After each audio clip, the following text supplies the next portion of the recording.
Hello. Okay, so we're back, and this particular video, as promised, is about the lunar eclipses, the total lunar eclipses. We have the one that actually popped off today, the full moon total lunar eclipse in the sign of Pisces, that's happening right now. And then we have the new moon partial eclipse in Virgo, and that is happening September 21st. Okay, so what are we doing here? Because on today's video, we're taking a look at both of these moons and how it's playing out.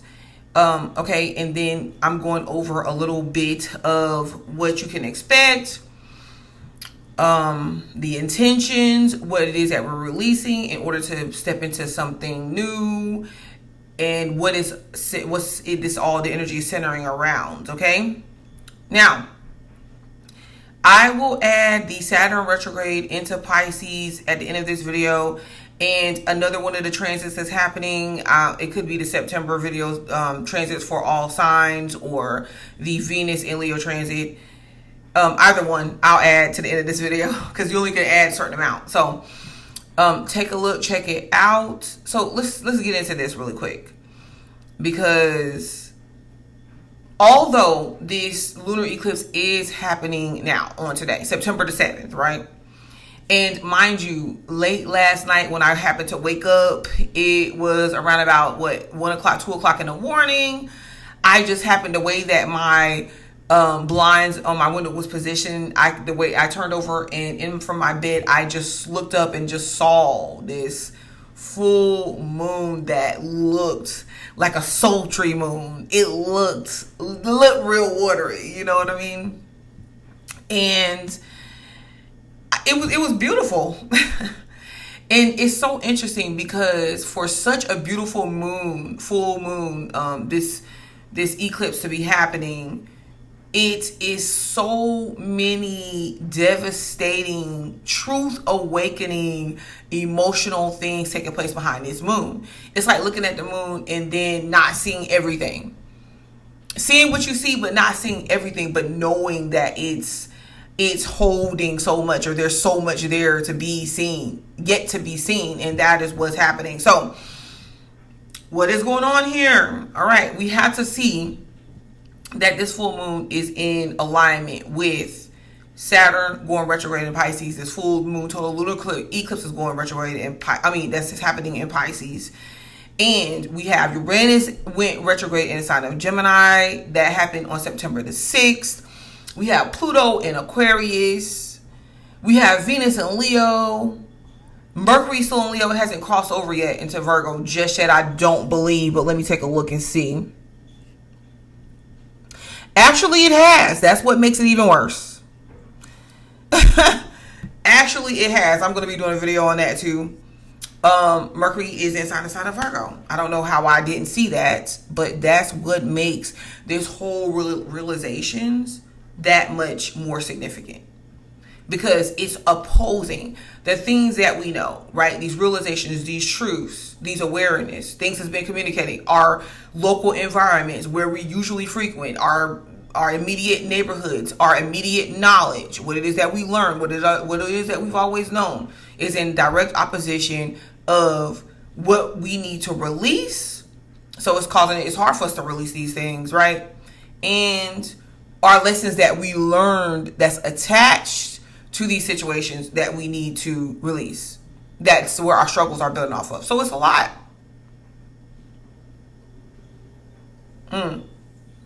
But I will say, when Mercury been in the sign of Virgo, and the fact that we are moving to that new moon partial eclipse in Virgo, that's what's in alignment. It's like, okay, so what I know, what I'm aware of, the changes that I want to make, what I want to work towards, right? It's not about it being perfect, because this energy could really put us in this position of having this strong pull and guilt around not being perfect or not having it all figured out. So it's not about being perfect, but it's more about, let's use the sign of Virgo on the things that we want to work on, right? I get it. So this is what we have going on, guys. We have all of this playing out. We can see this in the world right now. This is something that's happening all around the world, from a collective group of people, collective groups of people, to individual people's lives and personal feelings. Okay? So, and I'm going to repeat this because this is something that I thought was very interesting. And I don't really share. I share here and there on my videos that I do. And the people that watch my channel and they follow me like that, they know certain things that I speak on, or they know that I really go by an overall vision, an overall story, not necessarily isolated. I understand that isolated events build up to this overall story, but explaining it, like even explaining the fact that and I'm going to try to do this more and more on my channel, guys, explaining the fact that we went from one age to another, that's not fake, that's real. This has been something that has been tracked since the beginning of time, because it's a higher science. It is a science. It's a higher science. Maybe it's not the highest science, but it was handed to us. For everybody that believes in God, for everybody that believes that there's higher entities or other entities outside of our physical manifestation, then we know that this is not possible to understand, or impossible to understand, right? And because we had a shift into the new age, a lot of other things have shifted. And I will do my best to explain these things, these shifts, to you guys. You like the video, subscribe to the channel so that you can stay posted on what this is and what is actually taking place. Okay. So, this brings me to Young Thug, because I end up, I'm knowledgeable about these things that go on in the hip hop world, and just things across the interest that I have and what I can speak on is varied, and it comes up as I need for it to come up.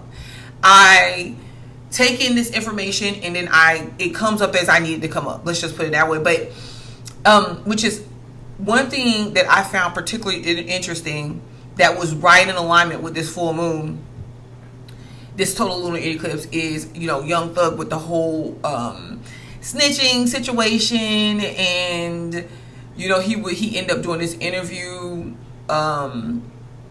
This was Saturday night that I ended up watching, and I ended up falling asleep on. But the part that I got was him, he was very emotional, and he seemed to be very hurt surrounding the situations with the people that he surrounded himself with, right? And and Young Thug is, if I'm not mistaken, I believe Young Thug is a Leo. I've heard him say that before. But so it was just right on time with just following the transits and understanding the breakdown of each sign and its energy and what is shifting it to. Okay, and I've mentioned many a times, Leo is the wheel of the zodiac, is if you look at it, it's our animalistic selves versus our human side, right? That side that makes us human, or elevated side, our mental side, however you want to put it. The side that we end up shifting into elevate, and it doesn't matter what sign you're in, you were able to do this because this is the energy will. It's an energetic will. But a lot of us are operating unconsciously. We're doing unconscious wills. Okay?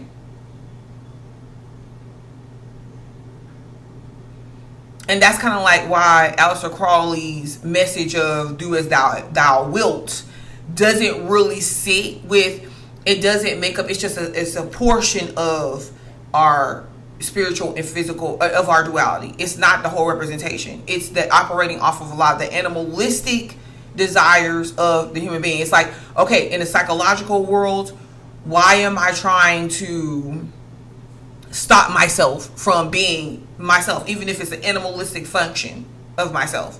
That's a whole other video. But that's the type of stuff that I speak on, okay? Just so that you can know.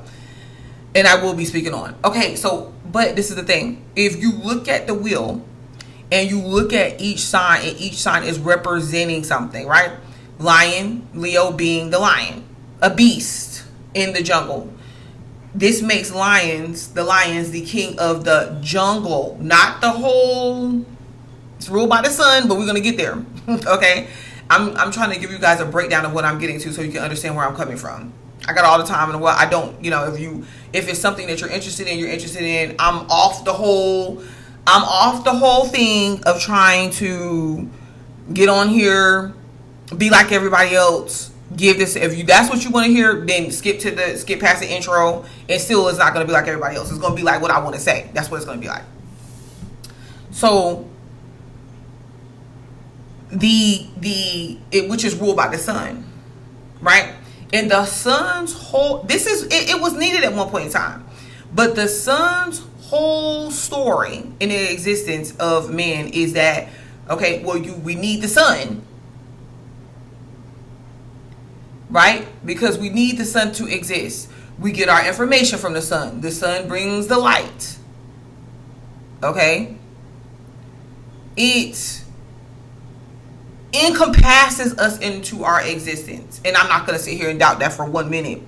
That's not all. That's not the end all be all to our existence, because that light is actually trapping us into this existence of thinking, hey, this is my existence. What I see, it's a control mechanism. It's a needed control mechanism. Whoever set up this science project put it there for a reason. But if you extend past it, you realize, oh, there's other systems out there, and maybe they use their own sun, or they don't. They prove this through science. Now, let's take our opinions away from it. They prove this through science by being able to grow and produce fruit, vegetable, even meat at this point outside of the sun's existence. However, people are going to have their opinion about it. It's not the healthiest thing. It's blase, whatever. I'm not here to debate that right now. I'm just telling you the bits and pieces. I'm just telling you the scope. We're using the scope right now. Therefore, making it that our existence is, we're not trapped into the system that we feel like we're trapped into. Okay, so let's go there. However, going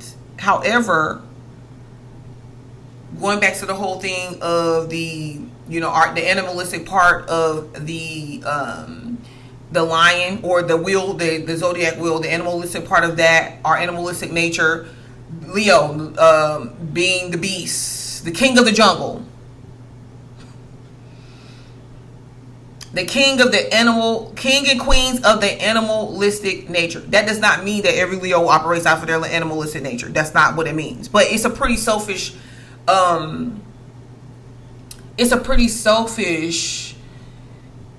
perspective, right? And what ends up happening is, so we're coming back to Young Thug, and just explaining this real quick. What ends up happening is we end up getting this false identification and representation of ourselves in the way that we see ourselves associated with the world. Okay, Young Thug, him crying and being upset and having breakdowns and saying that he's hurt because Gunna, etc., snitched on him, and he did this and that for him. And the only thing I could think of is, okay, he's delusional. And the story behind that was, if you look at the concept of kings and queens, right?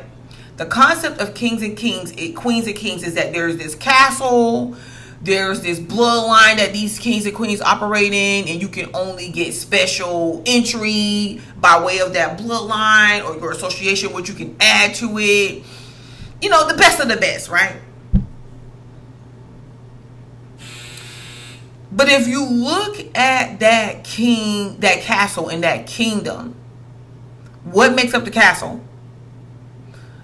Okay, we got the king and the queen. We got the people that work alongside them. You know, maybe there's some people in their family, but there's people that works alongside them. There's their servants. There's their guards, which is their protectors. There's the entertainment. There's all these things that give the king, that add on to, right? And they can buy this. They buy their way into this, or they are accessed or granted this life or this title based off of their associations, their bloodline, things of that nature, whatever. But the king and queen, so they say, okay, this is what makes you royalty. This is what makes you the king or queen. Everybody else is below you, beneath you. You don't exist in that world. But what the king and queen notices, they find out along the way, is that once they step down out of their protection, their illusion, okay, and they step into society with the everyday common folks, everybody else, the world, how it operates. They are unfamiliar. They are disconnected. They are out of touch with those people, with that life.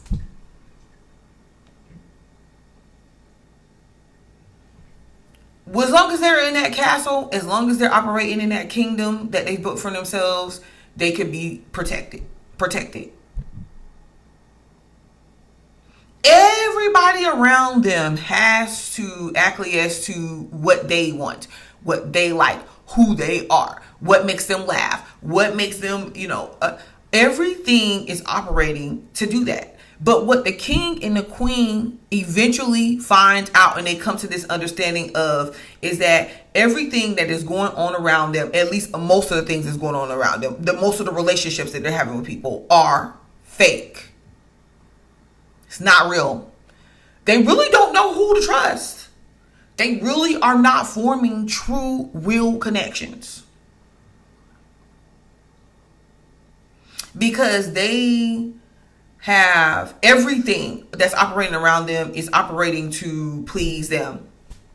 The Joker comes and performs to try to get them to laugh, to try to entertain them. They're not really having a real relationship with that character. It's with that person. It's a character that's being represented. And then they soon realize, oh my gosh, like when they step down because they want to go and they want to be amongst the world, and they want to go and they want to experience life, when they see that, you know what, though, it is more, this is boring. People are performative. They're performing for me. I want something else. I want to be able to go to the marketplace. I want to be able to go to the commons place. And I want to be able to buy, purchase, attend the shows, the real shows, meet the real people. And they see that they can't do that so easily because there's people that is out to get them, maybe, or is uninterested, or have their gripes about the way that the world is working and operating, and they know nothing about it and they don't care because they're disconnected. And they realize that everything around them was created and it's mostly an illusion. And the only way it's standing up and it's operating because of what these people are fearful of what they can take. These people need, they're coming to them because they need something. They don't really want a relationship with the king and the queen. They feel like they can't really have one. Everything is performative. And it took me back. These signs and entities of these signs are actually playing out like it's real. It took me back to Young Thug, and it took me back to him having a breakdown and him realizing, like, oh my God, these people that I helped, they wasn't really for me. They wasn't. But the reality is, no, you created illusion. There was delusion around you the whole time, and you thought that because you were giving people this and you were granting them that, and it just seems like you had these relationships and these connections. That's not what it was. It was performative. And even if someone wants to be true and wants to be real with you, they really can't. They see that you're living in a delusion. You don't think that the Joker that comes to perform for the kings and queens don't see that the king and queen wants this type of treatment, needs this admiration before they step in it to perform? Of course they realize. See, in the fairy tales, they never show the other side of that. That's the problem. They never show when the Joker is coming in and that's why it's the Joker, because it can train that this whole thing is powerful. It can go from that world, the real world that it lives in, take things from that, take and come and enter into the kingdom, enter into the palace, in the castle. You see, the Joker knows, well, all I need to do is perform. All I need to do, the trickster, all I need to do is come and perform. I get the money I need, I get the accolades I need, and I go back out there in the world and take the information that I know, take what I found out, whatever the case may be. But you don't think that the Joker knows before I come back in, or when I leave the real world and I come into the palace, I'm going to dress up. I'm going to become this thing that the kings and queens wants to see. This is not who I really am.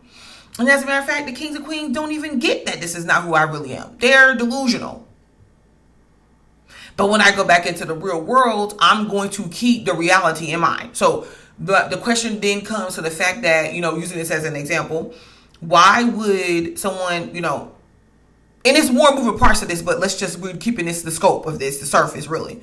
Why would someone, knowing that they're going to have to give up their life, they're going to have to give up their family, they're going to have to go do time by something that they were living that was fake in the first place, why would they want to do that? Especially for someone that they really feel like they don't really see reality for what it is. Like everything that they're really doing is to help people, but it's for them. Like it's like, oh yeah, I have this to give you. I'm here to help you, but it's for me. I get to say that I did it because I made you.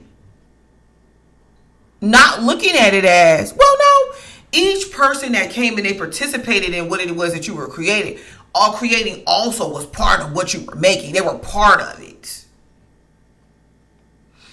So the point that I'm making is that he had a breakdown. Young Thug had a breakdown. A couple times, one major breakdown, but he started crying a few times, And the interview, I can't think of his name off top, but he was asking him questions that was leading Young Thug to these revelations, right? And Young Thug goes, I'm happy. This is why a person would not go to prison and do time for a person like Young Thug. This is why. He goes, I'm happy. I'm happy. Like, all I'm trying to do is live my life and be happy. And people are trying to take that away from me. And then the interviewer says something along the lines like, okay, but how are you happy? Like, how are you feeling like you're happy? Like, why are you happy? How are you saying you're happy? He was like, really, the only way to really properly look at this situation and how things played out and where you're at now, how you got yourself in this situation, is you got to look at it from the reality, not based off what how your perspective. You got to look at it from other people's perspective. And you know what he said? He said, yeah, but I'm happy. And he takes a pause and he says, I think I'm happy. He was like, I think I'm happy. And he was like, whoa, I never really realized that I'm not necessarily happy for real. I think that I am. And he said, I only realized that just now by talking to you.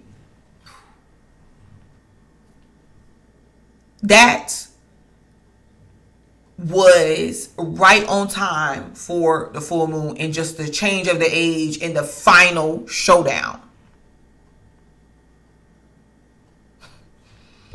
Right on time. How each sign is breaking and shifting and transforming as well. Especially the ones in their animalistic natures. And the representation of that. Because if you think about it, every day the sun is like, it's shining. I'm just happy being me. I'm just doing what I do. Nothing needs to change until you start seeing that in the science labs, they're able to recreate and produce food sources as well.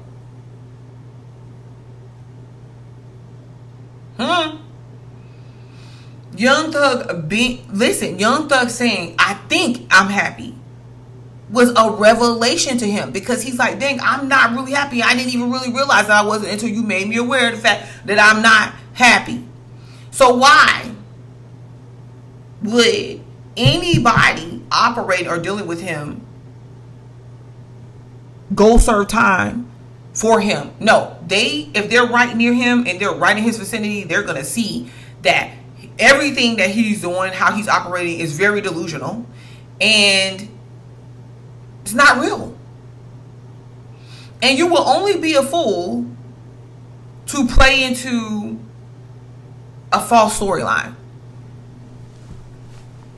Why would you go down for that? Why would you be somebody that says, hey, I'm going to go down for this person? I don't even think that this person is so delusional. They don't even know. They're not even aware of, he's not even aware of the fact that he's not really happy. He thinks he's happy. That is showing me he's not in his body completely. He's thinking that his animalistic nature, by just getting this money and by just getting these chains and by just doing what he wants, he thinks that makes him happy. But it doesn't. He doesn't even know who he is. He doesn't even know. He just discovered and woke up to the fact that the people around him ain't really the people that he think is around him for real.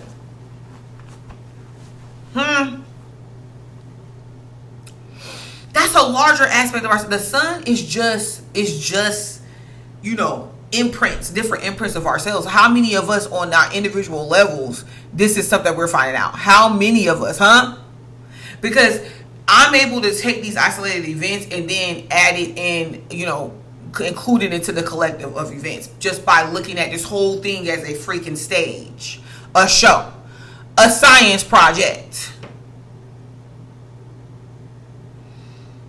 Him breaking down, and I believe he really did. Yeah, of course there's performative aspects of Leo, but no. He was really being truthful from his identity, his side of the truth. The kings and the queens, they can't really see the truth. The kings and the queens in the castle, they see what people allow them to see. The power is really held by the people. But the people don't know that they hold the power. See, I'm not trying to get political. I'm not trying to talk like that for y'all today. But I'm just saying, that's what it really is. It doesn't really work the other way around. Therefore, the kings and queens are not really here to serve the people. People serve people. Okay, we're not going to go off into that. But the point that I'm trying to make is that using him as an example is that there doesn't come, the big shift already took place, but the people that get it and is allowed to free themselves are the people that have that awareness. The people that the awareness can come in so many different ways. It's going to come through your relationships with other people. I try to explain this. I know other people that understand this try to explain it. Everybody that is on this big thing about, you should, there's another aspect to it.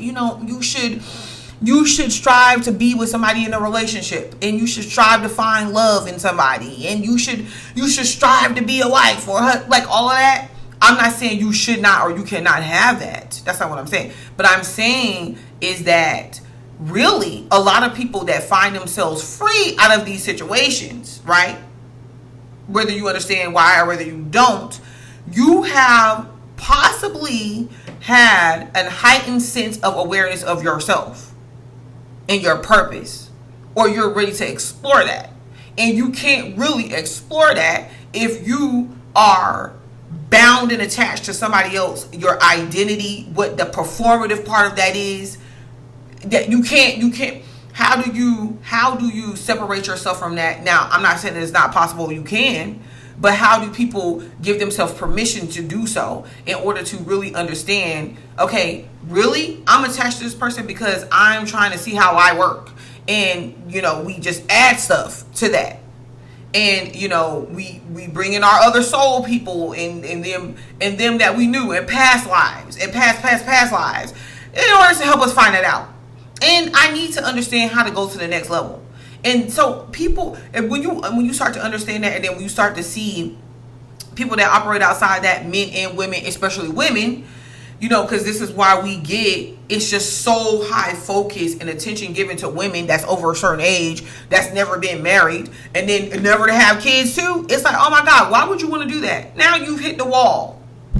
When actually, no, women gain knowledge and wisdom, and especially after they hit a certain milestone in life, in order to reteach the people. This is something that has been also scientifically proven, not just by women, but by men as well. through biology, right?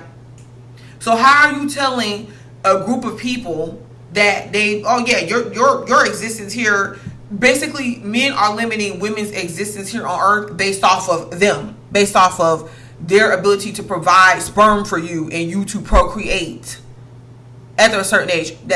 That's not how it works.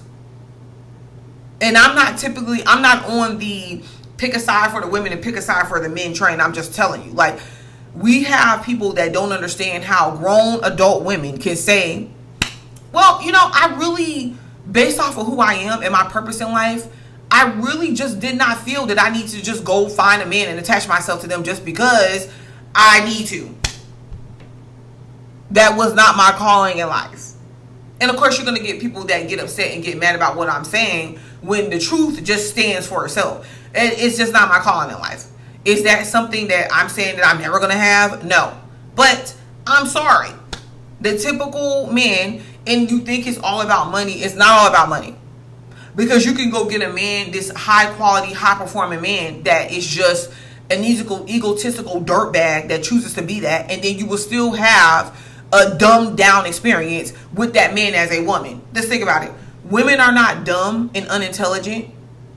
We are not created to be that way. You dumb yourself down a lot of times. Period. And that's not in every situation. And I get being able to come and meet with someone else and be a team. But I feel like more authentic relationships are trying to bloom. And there are relationships based off of individual people understanding their purpose, living their purpose, and then maybe they can join in and help each other with that purpose because they have the same mission or the same purpose, or they want to help each other, or they can understand that, okay, well then you live your purpose and you're doing that, I live mine, and we come together. But these things, these are all different realizations the universe is trying to get us to understand. But these things cannot happen without awareness. And then understanding what we need to separate ourselves from or detach ourselves from. Y'all, and this is the thing. You can't blame this on one specific person. We see specific people that come in and help trigger us to these realizations and these understandings, right? We see that taking place, but we do so without lack of accountability. We do so in the form of blame. Okay, well, it's your fault that we're in this type of lifestyle. This is the situation that we're in. Is this person's fault over here? Is that person's fault over here? But when the dust settles, we got to take accountability. We got to have that realization, that awareness. When the dust settles, Young Thug has to take that accountability. Don't be coming out here. The ones of us that's been on this stuff, we already knew the type of stuff that the lifestyles that a lot of them were in. Because they operate off of animalistic nature, they got to go sacrifice themselves. They got to go sacrifice other people for material wealth and gain and all these fake illusions that they choose to live in. They got to go participate in certain acts. They end up getting sent to prison. The prison system is just something that you don't need to get in. And if you are proving yourself, if you're trying to prove yourself and your loyalty and your how hard you are and all of that, if you still trying to prove that, that's where you're headed. Okay. So we already knew a lot of them rappers and stuff that was doing crimes or getting caught up in the crimes and going through the prison system. Some of them purposely doing it. We know a lot of the gang members, thugs on the street. If you go into the prison system, a lot of times we know the type of lifestyle that you end up picking up on. Sometimes just by nature, just because you're there, and then other times because you're forced into it, however the case may be. We know that type of lifestyle. And I'm just like, even with him, when he got it, when he decided, because he felt the pressure on him, he wanted to call himself now outing him and everybody else. All of the, involvements they have, the man on man and all that. We already knew. The ones of us that knew, we already knew. Okay? Because at some point we stopped telling people because they were like, oh no, it's a conspiracy and they're not really doing this. Even though every other day, any other given day, when any of these people got mad or they get mad, the first thing they do is out. what they do. They tell you what they do.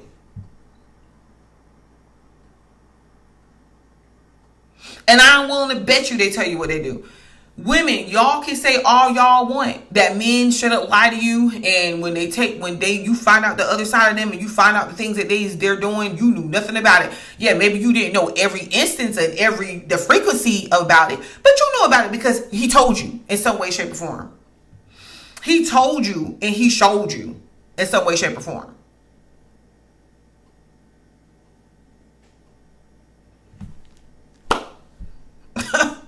Like, but going back to the whole young love thing, I'm just like, okay, well, you now decide, once again, not taking accountability. It's it's all the group of us. Okay, yeah, because we already know that's what y'all do. But you get mad, okay, because things are not going your way, because you're waking up to these hard truths, and your whole thing is, okay, well, let me out everybody else. Great, because we need the truth. Yeah, we need the truth. However, don't try to come get mad now. If people couldn't see what he represented and they said, oh, that was just him and he's doing a promotion, he's promoting himself, he's getting this, all attention is good attention, even the negative attention. He wasn't being negative, he was just showing who he was.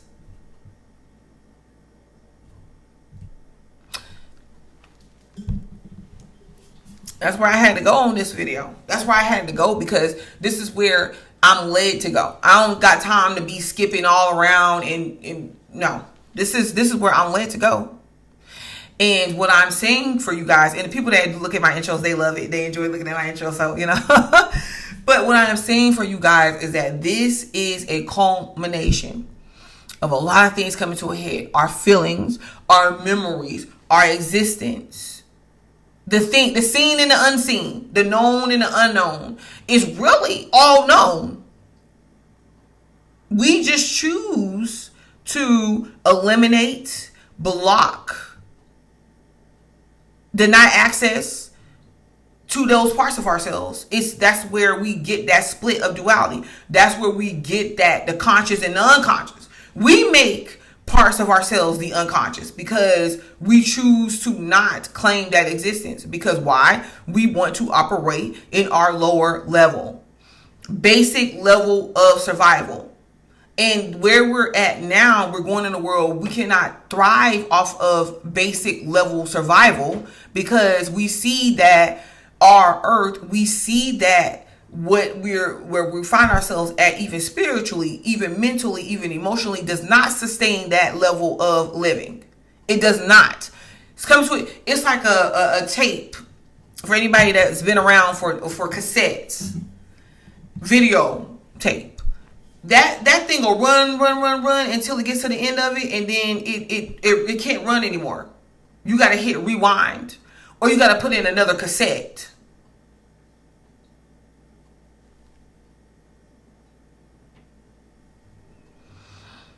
Okay. So, I'm going to go move to the signs. I'm not going to try to make them too long. I say that every video, but I really mean this. Maybe y'all can focus more on the intro. But, so what we're talking about here, we're talking about this full moon, total lunar eclipse. And guys, the goal is to set your intentions, right? It's no need to ignore it. Just take it in. Just take it in. Set your intentions, because this plays out. This is not a 1 day, 2 day, 3 day thing. This is playing out over the next 6 months.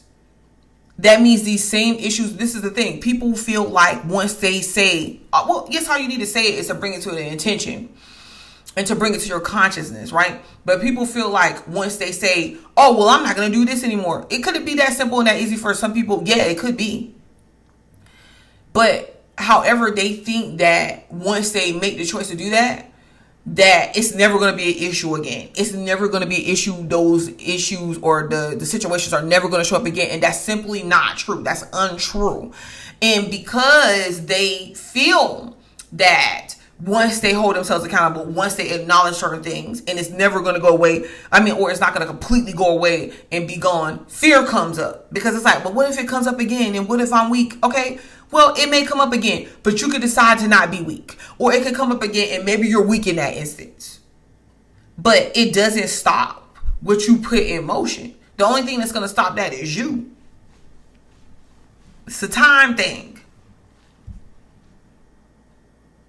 And it's you handle it as it comes along. You don't harp on something. You don't harp on it. And if it's something that keeps coming to you to where it's feeling like you harping on it, it's because it's something really, really, really important that God is trying to get you to recognize. If it's the same, if it's this thing, it could be this one particular person or this one particular situation that keeps coming up and keeps being presented to you and keeps like, oh my God, like I already said, I'm not going to deal with this situation. I already said that I moved past this. Why does it keep coming up? Because it's certain parts that you're missing that God is like, okay, we need you to understand this. Usually those people are pushing you to your purpose. It's pushing you to have more confidence. It's pushing you to not settle. It's pushing you to understand who you are. It's pushing you. Right? To move past it. But not looking at that isolated event or that isolated person or situation necessarily as somebody that you need to fight against or war against. No, see the feelings that come up when you deal in these situations. It's just the truth, y'all. I could give so many examples even of myself when I deal in certain situations.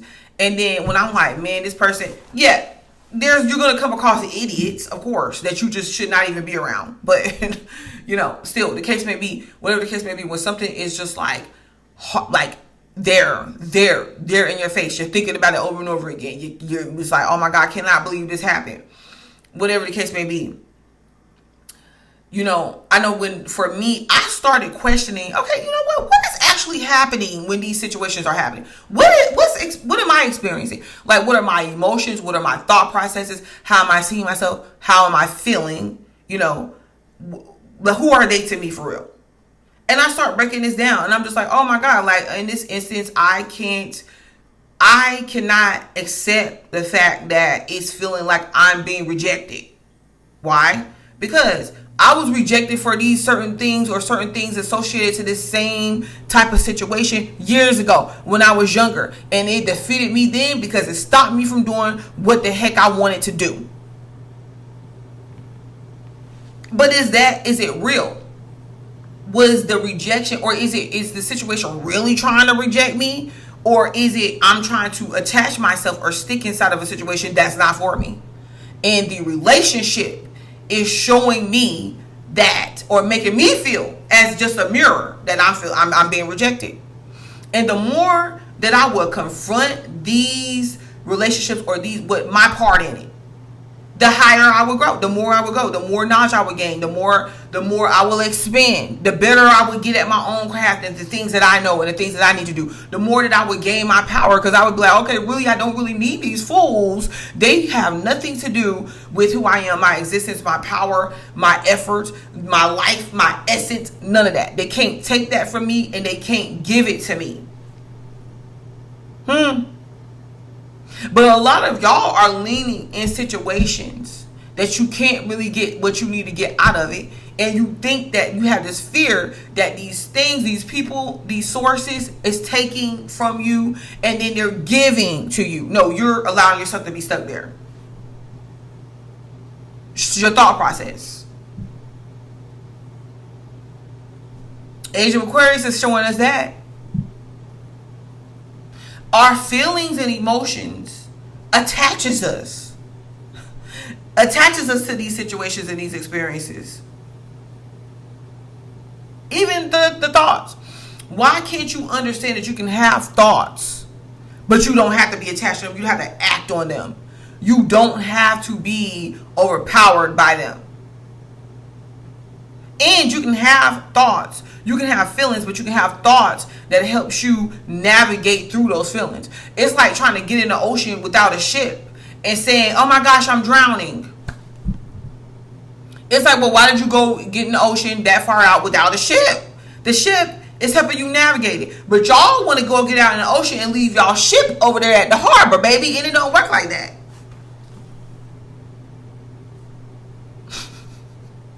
Trying to be out there walking on water like Jesus, huh?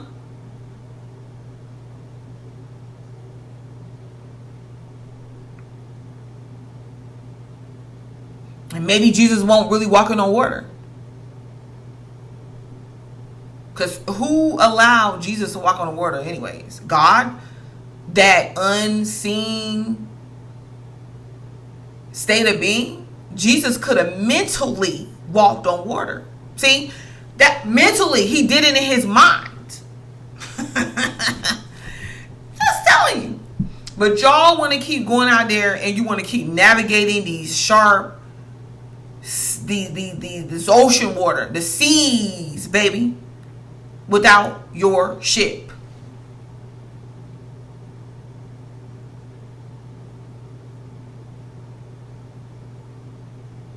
We're all so stuck on these emotions. That's going to change in relationships and stuff too. We're all so stuck on these emotions.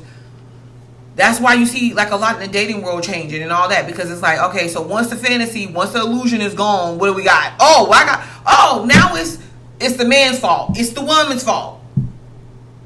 And then everybody want to be in these hardships, living this fake relationship stuff or whatever they got going on. And then they want to all look at the people that decide that they opt out of that. And those are the people that's wrong.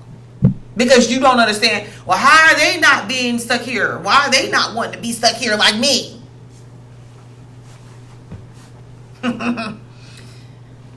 Listen, needless to say, we're going to come back around. And this is what these transits are showing us all together.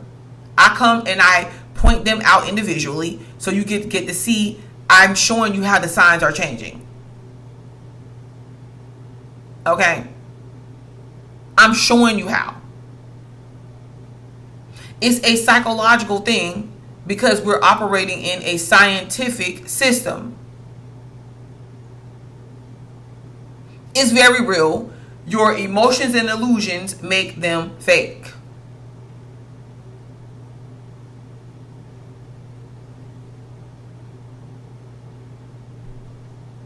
Because nobody wants to feel pain. The pain is what takes you to the next level. You know why and how it takes you to the next level? Because you have to have something. If we did not have something to take us to that next level consciously, most of us would not do it. If we did not have something, if we did not have something to stamp, I'm not saying we should be void of emotions because this is what puts us in this reality, this physical reality. However, if we did not have something that gives imprints us to this reality, this wouldn't even exist for us. So being imprinted into this reality could be a good or a bad thing. I don't know, blame the sun.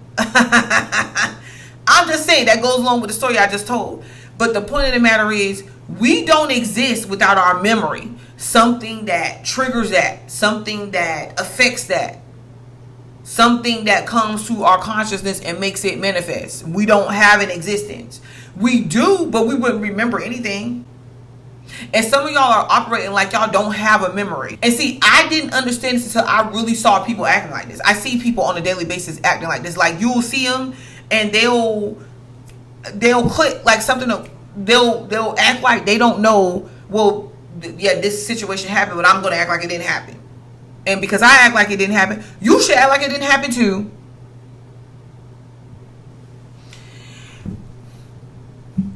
Okay, so because I took such a long time on the intro, when we go to each sign, I'm going to really try to get straight to the point, and I'm going to show you guys what is being highlighted for you to move past, or what's going to be coming up and what it's triggering you to do, and so that you can work on. We're going to get it. What are you working on? Because this ain't no fly-by-night thing. This is what are you choosing or vowing to work on. Okay, and some of you guys are definitely reaping your harvest because you've already done a lot of work. You've already worked on a lot of things. You prepared for this.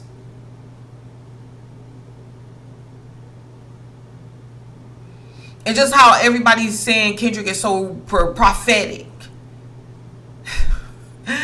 Because he was one of those individuals that seen and foreseen and took it in and was able to just tell people what was going on. But they wanted to live in illusion land. See what I mean? It's that's what prediction and prophecy really is. You ever study somebody's behavior, and just based off of what you've seen them do already, you can say what the heck else they're going to do. And they want to get mad because you tell them, like, hey, this is what's going to happen. Well, why are you judging people so harshly? I don't believe you should judge people. People say that because they want to be comfortable living in the life they're in. And if they feel like you're saying something else, judging somebody else, that means that, oh my God, then that means I need to be judged. I don't want to be judged. Well, you're going to be judged. That's the thing. You're going to be judged. Yeah.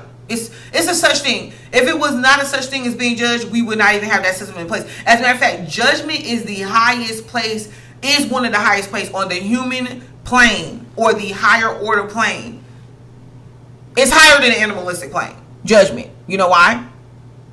Because judgment gives us that sense of consciousness. Judgment says, okay, I'm seeing what's happening now, and based off of the judgment of everything that's happened prior, I am going to make the judgment to do something different.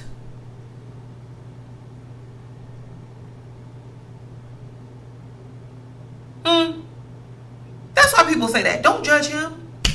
It's one thing to judge somebody, and it's one thing to judge somebody. It's how you're doing it. To say, you will never be this, you will never be that. Like condemning somebody. It's another thing to say, okay, yeah, I don't want to be around that. I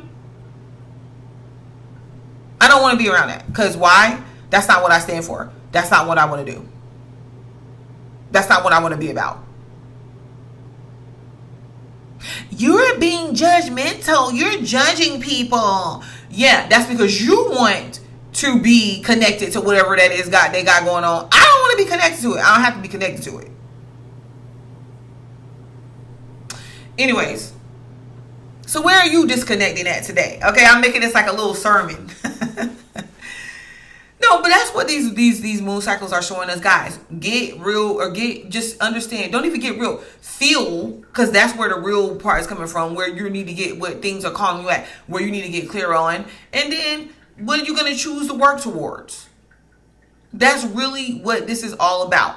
And I'm going to do that for each sign. So go ahead, jump to your sign. I'm going to put timestamps, right? And yeah, feel free, people that leave comments, I love it. Thank you very much.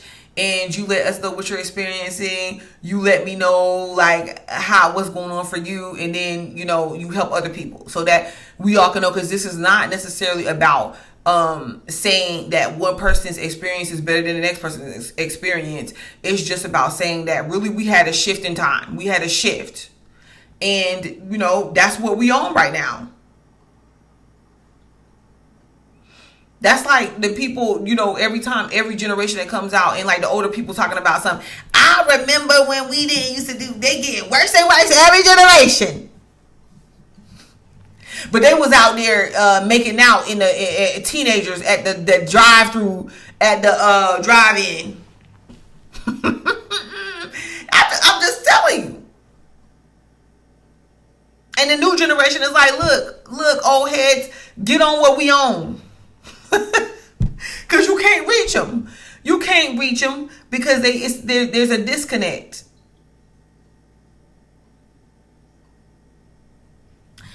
Okay, so guys, thank you. Like the video, subscribe to the channel. Like if you go, and then once we go to each time, I'm gonna say, hey, go take a look at the intro, so that I won't have to keep doing all these details. We're covering the full moon lunar eclipse in Pisces.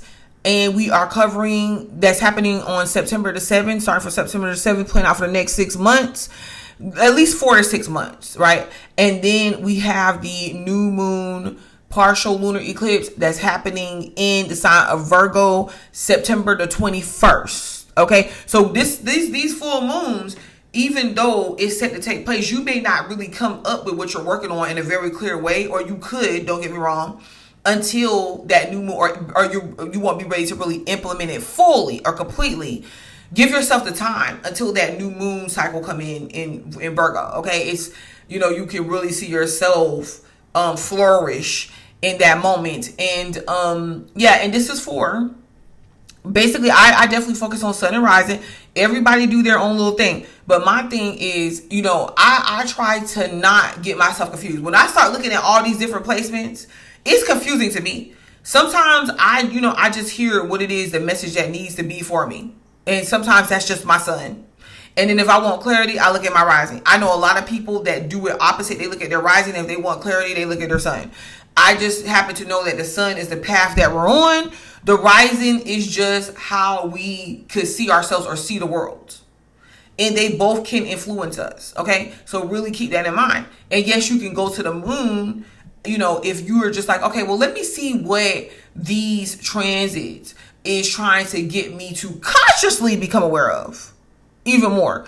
Then you can go to the moon, because maybe there are some unclarities when you're dealing with your moon, because you're mostly dealing with your feelings or how you personally see yourself. And it can be hard to project on the outside of that, right? So that's what looking at a particular moon placement transit could be helpful in, all right? So that's what I have this for.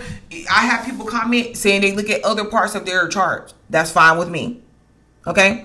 So make it, you know, but I focus on sun and rising mostly, okay? All right, so thank you guys for joining me, and I'll see you when it comes to your sun sign and your rising. Oh, okay, where are we starting? So we're going to definitely start with the sun. Go ahead and start with the sign of Aries, so we keep this ball moving. And you're having this full moon total lunar eclipse in your 12th house. So remember, this is where we're having these full moons play out. Is areas where it's been the focus for the past 3 to 4 years. Okay, 2.5 at the most. So this is nothing new. So this full moon is really, you know, Aries, you looking at a lot of the unseen. The unseen, and what you feel like is the unknown, is what you are really omitting or not really choosing to look at, that is in the realm of other people. Like that 12th house is our spiritual house. It's the house that of things that we don't see, and it's usually outside of ourselves, especially when it's related to the sign of Aries, because you are the self, the first house, and there is and that tends to be what you see and what you know in your own little world. When Pisces is in effect, this is what needs to become aware to you outside of your own little world and your own existence. And Pisces is not a place where you just run forward. And a lot of you guys are seeing this and coming across this awareness through through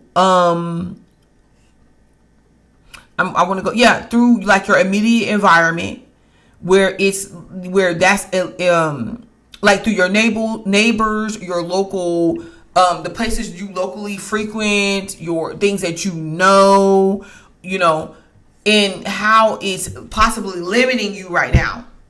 Because yes, the goal is to be expansive, but the goal, in order to be expansive from where you need to, this is coming from your 12th house of embracing that is outside of yourself, the unknown. Okay, that's new territory.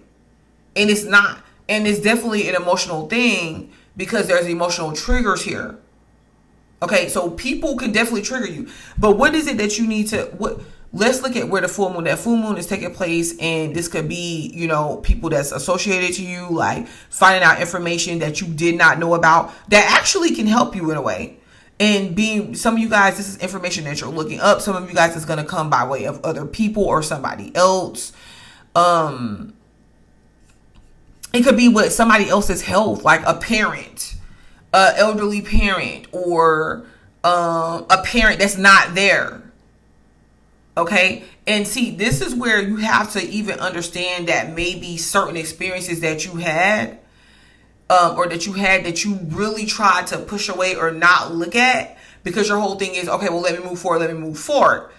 The reason why you could be having certain experiences that you're having is because you got to take a look at the fact of how these situations have impacted you on a very, I mean to the point of where you try to suppress them, but you can't suppress them any longer. And am I saying you got to be sensitive with yourself? Because y'all could tend to not really be sensitive with yourself. And, you know, so am I saying that you need to, it needs to be this thing to where you're just like, okay, let me chase this down and see if I can solve this problem? No. This is, you're in the universe's realm, where the universe takes over. And you won't see how to get from one place to the next. It's in the dark. You won't see how to just get from one place to the next. You got to be guided. You got to be intuitively guided. And like the ones of you that are not naturally in tune with that, other people are going to come. And they're going to be like, whoa, whoa, whoa, Aries, whoa, whoa, whoa. Hold on. We need you to back up. Hold tight. Hold tight. Let's kind of feel our way through this. So it's going to be coming through experiences that you're having. Like maybe there's something. Oh, let me give an example of my mom, since she's an Aries. She started this project, this little outdoor project. There's something like the little things, the canopy things that you sit under, and then you put you set it up and everything. This is one of the things that she's doing. And she's having me and like my niece help her, right? And the whole time y'all need to do this, do that, put it here, put it there. And we're just like, whoa, whoa, whoa. And she wants to do this so quick. Whenever we find that there's something that we need that's missing, or we try one thing and it's not working, she wants to make that thing that's not working work anyways. And we're like, no, it's clearly not working because it's not going to work. Yeah, but I want to get this done. And we're like, everything is not going to be done in one day though. And it's okay. Like, we want this to actually be something that turns out great. We want this to be effective. We don't want... And then we did this little technique and for hanging up one of the little curtain things around the canopy, and come back to finish it, and all of the things there, all the curtains are down on the ground. And she's like, oh my gosh, all the curtains are down on the ground. And we're like, hey, this is our time to try something else. You won't know what's going to work or what's not going to work unless you are willing to try something else. And I was explaining to her trial and error, the method of trial and error. And then when we got our little, finally when we got the little, we got it working, we got the curtains hung up, they're hanging up there, they're not falling. We tried a different technique, and then we tried a different technique for something else that we're adding, the little things that we're adding, and she was like actually happy about it. She's like, oh my God, like, yay. And we're like, see? We don't need you to be the general right now, because you're telling us to do stuff that's not working. We need for you to be part of the team. We don't need for you to know everything. We don't need for you to be in charge. We need for you to be part of the team. We need for you to not know something right about now. And because that's where you're going to gain more understanding. That's where you're going to tap into that unknown part, the parts you don't see. And even though it's like shedding, it's even though it's like having you just like, okay, man, I'm sitting out here and I'm floating. You're still floating. Go watch the intro if you have not watched. You're still floating in your ship. You're out there in the ocean, but you're floating in your ship. And everybody can enjoy a nice cruise or 2. Or 3 or 4. The captain don't need you to come drive the ship. The captain don't need you all up in their area talking about something. Here, turn that way, turn that way. No, the captain wants you to go, and the captain wants you to go and be amongst the ship. The ship dwellers. Go eat some cuisine, some fine cuisine. Go sip on some nice wines. Go relax and lay out on the deck. And let the pilot, let the captain operate the ship. So you got to see where you can let go of. Because where you can let go of control, where you can let go of having to be in charge, where you can let go, you need to exist. There's other things for you to discover that you're not getting done. That the only way you're going to get done is if you're able to let go in this place of the unknown and just and come and explore yourself. Okay? Because even though we're in the 12th house of the unknown, of the spiritual aspect, then that's where we have to go sometimes. It's still parts of ourselves. It's still ourselves. You don't know. There's some things that you don't know. And we don't need you jumping to conclusions. So this is what we're working on. we're working on that. You're working on yourself. Because we're that new moon. Some of y'all working on your body. Some of y'all working on your health. That new moon is landing you in your house of work. You know, maybe some of y'all are unclear about the developments of your future. But when you kind of let go and you start to really understand yourself on an intuitive, spiritual level, you can see where you're going to be guided to go. It's certain things that you want to close out. Some of y'all might want to retire. Some of y'all might want to change jobs. Some of y'all might want to pave your way to the future and what that looks like. And this is what the new moon, if you can do this with the full moon, the new moon, you got to shed some things. Aries, you got to shed some things. You're not forgetting the self. You're just working at it from a different place. If you cannot understand yourself or get yourself somewhere, you cannot drive the ship. You cannot get somebody else to somewhere. You can't get them to that place. You got to put the oxygen mask on yourself, and then on the child, and then on the people. So that's what we're seeing. Because what you're going to do, you're going to start noticing stuff about yourself that you feel like you let go of, that you feel like you were unsure about, that you felt like you wasn't tapped into. You're going to start working on your body. You're going to start working on your health. You're going to start putting that first. You're going to start working on hobbies. You see what I'm saying? You're going to start working on like things, discovering things that you had skill set in and skills in that you didn't even know about. And as a matter of fact, it's going to get to the point of where you don't really have to compete or prove nothing. It ain't a war. We don't need to war about every little thing. Because nobody is trying to disprove you. No, we want you here with us. But from your place, from you, we want you to show up and be here with us. Okay, I'm gonna stop there. But that is what this full moon. This is what you're realizing. Okay, and like I said, this is your unconscious coming to your conscious or trying to come there, and you gotta let it in. All right, thank you, Aries. Thank you, Aries. Till next time, like the video, subscribe to the channel because I will be back. Taurus. Okay, so Taurus, there's a full moon total lunar eclipse in your 11th house of Pisces. This is taking place though September the 7th, the full moon total lunar eclipse. Saturn already went retrograde on the 1st into Pisces. Total lunar eclipse happening, the full moon total lunar eclipse happening on the 7th into your 11th house. This is your intentions. This is what's playing out for the next 6 months. The new moon in Virgo on September 21st is acting as a what you're going to work on. The developments from the full moon to the new moon is what you pledge to yourself to work on. And it's an overall thing, but this is me looking at specific areas according to your sign, right?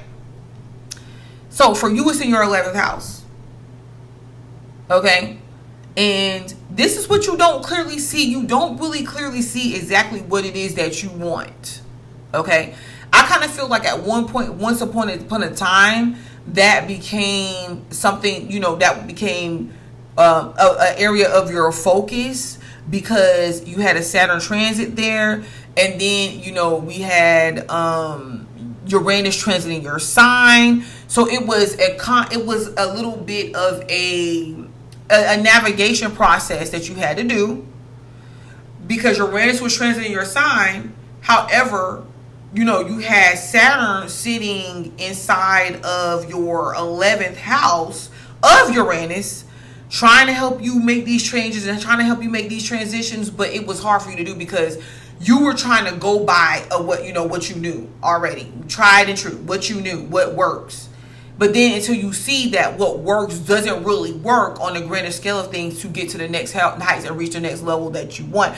And so you've seen already, I really do feel like, what ends up taking place is that, yes, you could have seen what it is that you wanted, what you want out of life, right?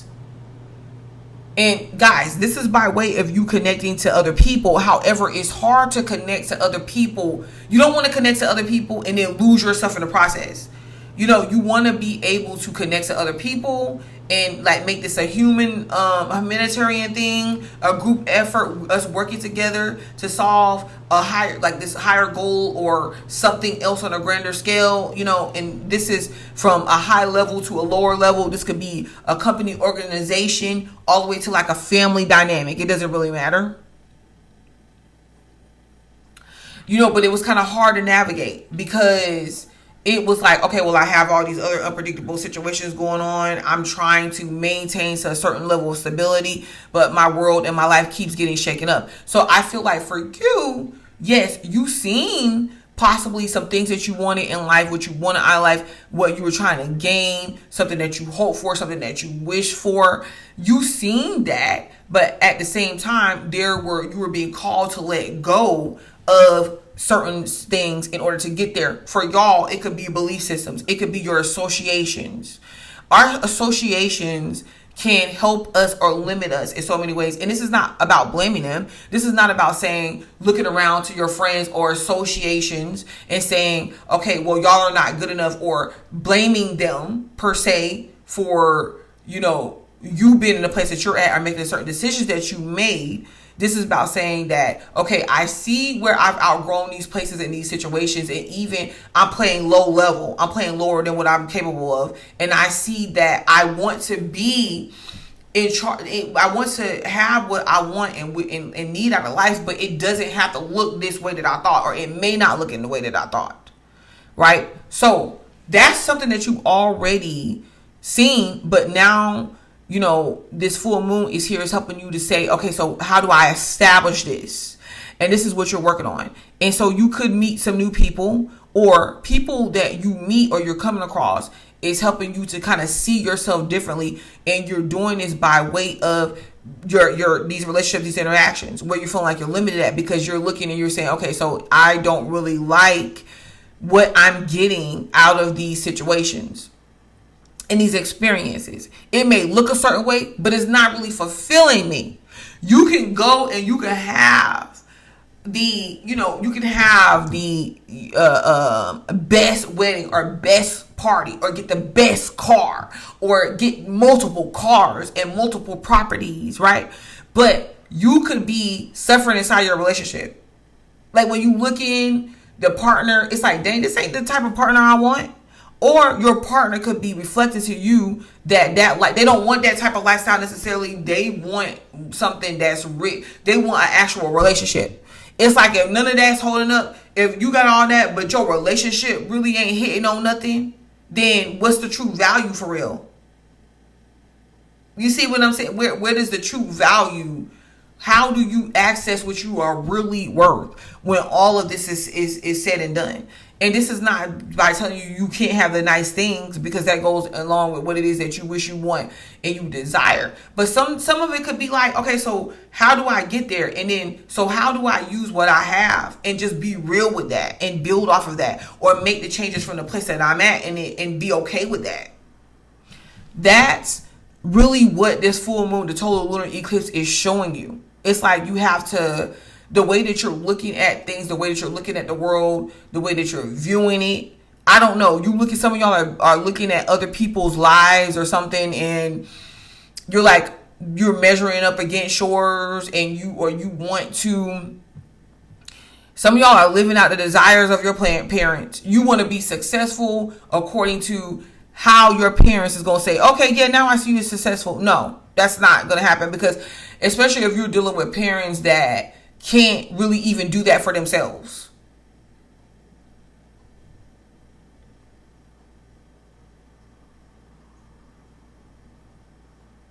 You got to be free, Taurus. And freedom could be anything. Freedom could be something that is just comes from within. Freedom could be just saying, knowing that you detached yourself from certain belief systems, or you detached yourselves from, the way how you seem value, like how you measured yourself against something else versus what the reality really is for you. So this is you definitely having to master the art of detachment in order to really get what it is that you want. And the desire, like because the 11th house is our hope, wishes, dreams. Right? So what's really limiting you from that? Okay. Once we figure this out and we let go, because there's something that you have to say, first of all, you figured it out, but you're holding on too tight. You figured it out, but you're holding on too tight. Okay. This is, for you, this is Virgo's in your 5th house. So typically you could tend to naturally worry or seek perfectionism when it comes to yourself, like how you see yourself, how others see yourself, how you express yourself. You know, it's very controlled, and that's not a bad thing per se. You know, I feel like that's what gives Tauruses its because you're ruled by Venus, it's sophistication, it's appeal. You know what I mean? But once again, when we're talking about appeal, we're talking about how we appeal to others versus ourselves.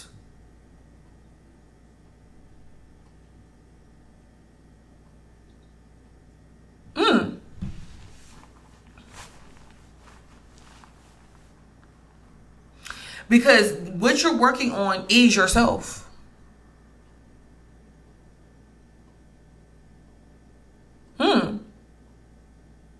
Your confidence. This is really about your self-worth and identity, not really how it's being seen to others.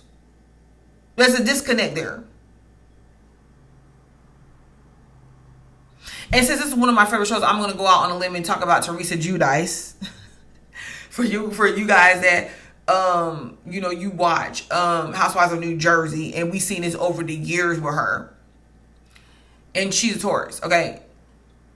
And she goes from one marriage relationship to another where it's still this thing about money and image. And I don't think it's purposely done. Like a lot of people have grown to dislike her because they're like, okay, you're not being real. It's not purposely done. It's operational. It's systematic, like a Taurus would be. That's, if you look at the Taurus represents the system itself. It's very systematic. But the thing about it is this.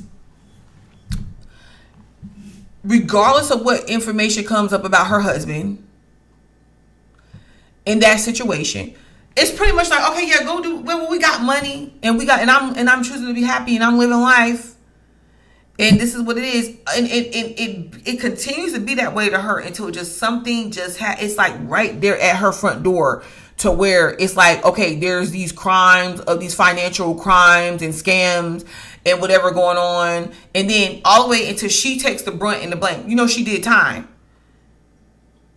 And her excuse was, I didn't really know that was even going on. Like, I didn't know my husband was even doing that. But I didn't really care to even look into it because all I know is that we were receiving money and I was happy.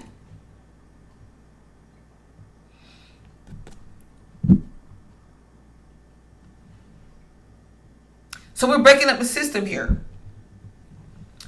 And this is really about, it ain't about your partner for real, or your partners that you could have coming in your relationship. It's not. This is more about you. We're working on you. We're working on you. You're acquiring new skills, because where you're trying to see yourself go in life and where you're trying to see yourself adapt, like expand.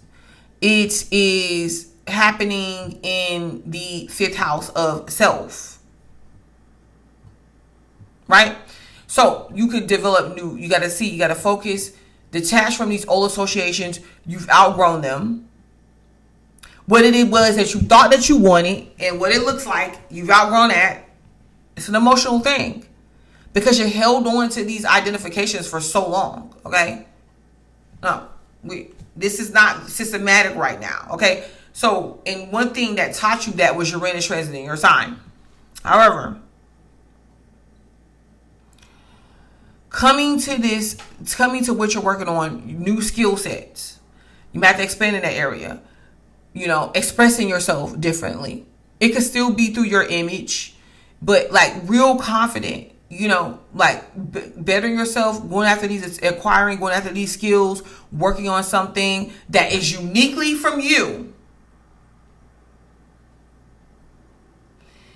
Being heard more, being seen more possibly, or either just being showing up to be free, showing up for you. Like I said, acquiring the skills. Some of you guys, you can grow your own food. Some of you guys, you can build your own house. Some of you guys, you can you're creative. Like maybe you can design clothes, your own clothing or something like that. I don't know what that looks like. What represents you? Where do you have what brings you joy and fun in life? Some of you guys, you need to get out there and date some more. You need to get back to fun. You need to get back to excitement. You need to get back at feeling young at heart. You need to get back to your following your heart. Some of you guys got kids, right? That you're like, you want to create something different, a different world for, because you want it to be different than the way you grew up. Some of you guys are learning this through your children, okay? Whatever the case may be, this is what you're working on.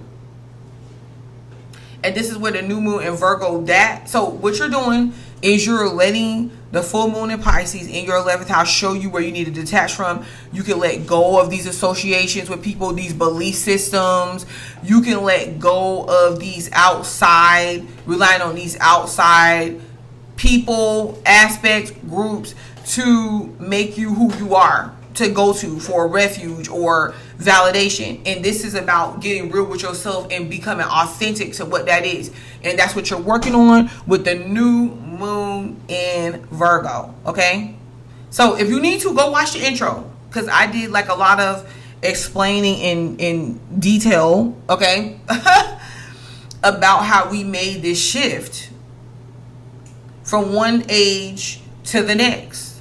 And with the shift, the signs are going to be shifting and changing. Now, okay, so like the video, subscribe to the channel. I'm going to be back. So thank you for joining me, Taurus. Until next time, I will be back. All right, so for the sign of Gemini. Okay, guys. Okay, so here we are. Now, I'm going to go ahead and say watch the intro if you want to see exactly where I'm coming from in this particular video. I know it seems pretty long, but I'm trying to go shorter on each sign. All right, that could have been something that's happening so far, and maybe not, because I only done 2 signs before you, and it seems like I've been talking forever. But anyways, so this full moon is happening in your 10th house of your public image, recognition, just things that you're establishing, your career, what you're working towards, your goals, the next set of standards that you're setting for yourself. And let me tell you, there's some stuff you gotta go to the next level of things. Point blank, period. So you gotta have, it's the thing about it is, where do you need to set some standards for yourself in your life, in navigating that, how people see you. Like, for instance, when people see you, they need to know. They don't even got to talk to you. They need to know the type of standards that you operating with. Now, if they got to go a little bit further than that and they want to hear you say it, okay, let them know. Because right now, and for the longest time, because since this is Pisces in your 10th house, wherever we have Pisces at, it could seem invisible. And for a long time, it could have seemed like Geminis lacked certain standards or boundaries. Because we just did not require that out of people. Because we were so into understanding other people. We understand that people are going to mess up. We understand that people are going to run over us. And what it put us at is a position to where you're helping other people. You're giving people leeway to screw you over. Because they're not operating. If you go to the intro, I explain the zodiac wheel's true nature is the animalistic nature. Geminis would be one of the higher aspects of the zodiac sign. So this is why operating in from a place that you will operate from, and giving these people and giving these other signs and people chances. Even just because you're a Gemini does not mean that you don't operate animalistic, because you got to see where other stuff is playing out in your chart. And really, Geminis get bogged down and stuck with teachings that they learn from people. So if you were a child and you seen toxicity and degeneration around you, and that's how you were raised, then that's what you're going to operate in. Point blank, period. Most times. You get what I'm saying? So, but what ends up happening is having that understanding nature, because you're thinking like, sometimes you're thinking at a higher order of things, and way things will be playing out. Seems really predictive. And you think that other people automatically have that same understanding for you, and they don't. They don't. They will overstep your boundaries. They will do whatever. They will exploit you, all those things. And they will go as far as you let them go. And then you'll see them go get with somebody else that where you're like, what? Like, I was being understanding. I was nice. I was friendly. I was myself around this person. I gave this person a lot of information. It was like I was helping them, but they went and they got with somebody else, or they didn't choose me, or I didn't get the raise, or I didn't get picked. And yes, you didn't, because people tend to go to where, and they grow and they go to and they find value to where they feel like people operating in standards. People have some sort of guidelines for them to operate on. See, you want people to operate free, like you can do free in your mind, and they don't know how to do that. And they feel like there's a default. The more chances you give them, and they know that they're effing up or they're messing up, the more that they say, oh, well, something's probably not as valuable with this person. Even if they see your value, because one or two things are going to happen. They're going to sense your value, and they're going to say, okay, well, I sense this person's value, and I know I can't BS this person. Or they're going to say, I don't know, like, this is a friendly person. This is a good person.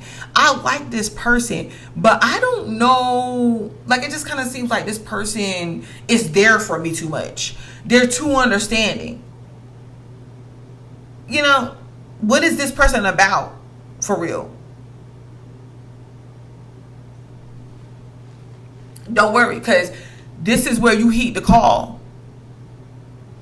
And your future is important. What you are creating is important. What you are working on is important. The way that you see yourself is important, because the way that you see yourself, notice I did not come at you and say the way that the world sees you is important. The way that you see yourself is important, because the way that you see yourself is what you're going to act like, and that's what you're going to put your time towards. Because you're not trying to be what everybody else wants you to be anyways. So I wouldn't tell that to a sign like you to even go and do, you know. So this is, and then you guard that.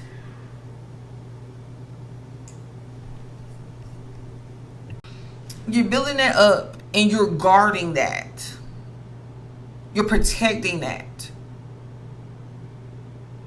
So what are you letting go? This full moon, total lunar eclipse in Pisces, is really helping you see where you need to get real at. And this is not a real in a boring, stiff kind of real way, because remember, Pisces can be a lot of fun. You know, see, Geminis, you're usually in your own world, and you're operating, it's like you're doing your own thing, you're having fun, you're living life, you're exploring, and these people are like, okay, like what? And people are automatically interested, like, what is going on with Gemini? Like, what? That's what you've been doing all this time. Now, when you get real and you start to really place things, because you're placing yourself now, you're putting these guidelines, you're putting this protection, you're manifesting stuff, you still keep that fun, you still keep that, you still keep that imaginative spirit side of yourself, but it's more physical now. It's more physical. It can be seen, it can be felt, it can be heard. And people are like, what? Like, what makes Gemini? Y'all, I seen these just yesterday. I came across a plethora of videos. Like, it's especially like men doing these videos, men and women. It doesn't matter, but how I got there, it was like this guy, he was telling men how to be confident. And he was using Tupac as the example. And it was like how Tupac had all these women and the charisma that Tupac had. You know what I'm saying? I'm like, well, really, it's a Gemini thing. But they were saying why, and he was talking about his confidence being one, you know, and this is how you should be with the ladies. This is what he was trying to say. His confidence being one, his ability to speak his mind being another, having something to stand for in the world being another, being mysterious a little bit, and charismatic, and knowing how to relate to others. All Gemini characteristics, by the way. Since he's not into astrology, he wouldn't even understand that. But I was looking, they had like, because he had put together the video, like some videos, or he had put together like parts of like women doing videos about Tupac, and how all of them was like mesmerized, and it was like, oh my God, like, and they're like, oh, I don't know what it is about him. Same thing with Prince. You know, it's like, oh, people like, oh, you got this man, this grown man wearing heels and colorful cheeks out. He had like them outfits with his cheeks would be out, and women up here falling all over him. And then I'm like, wow, you know what I mean? Like, they're gonna, like, really, so they're using Tupac as this blueprint.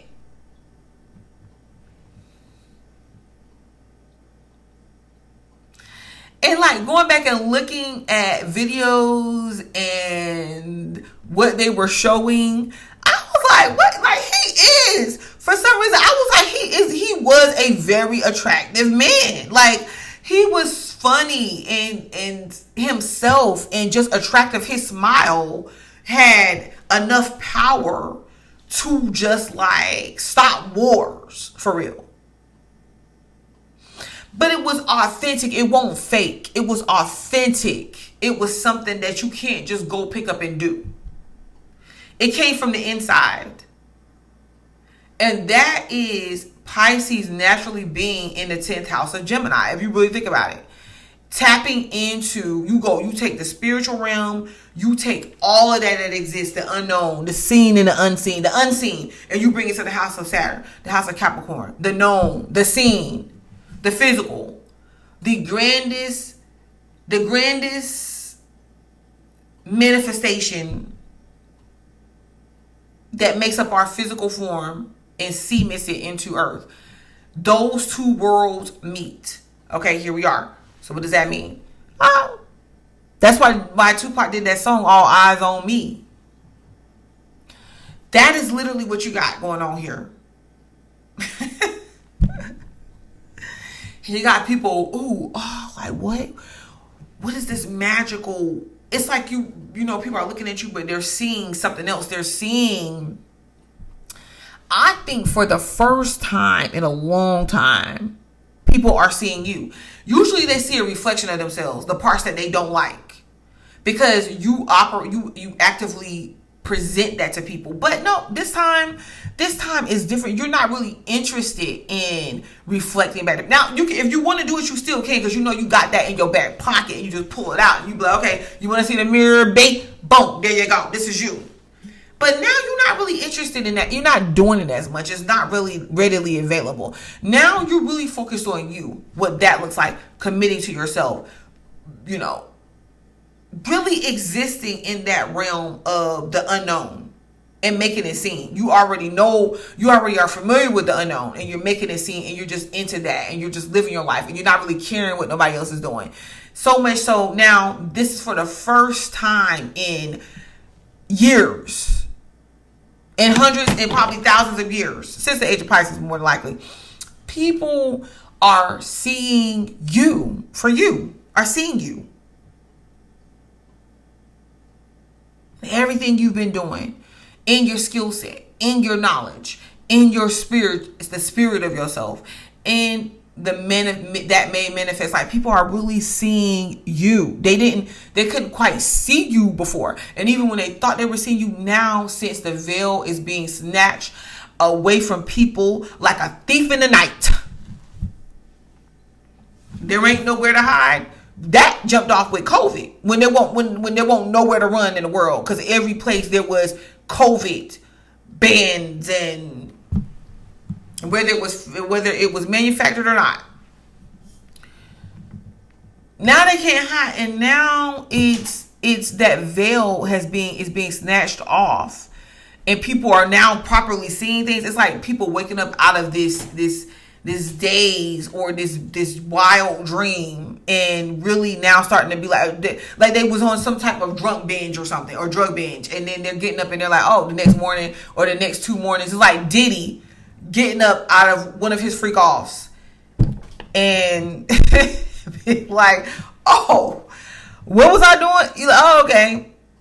And then the people that was alongside of them, it's like, okay, snap back into reality.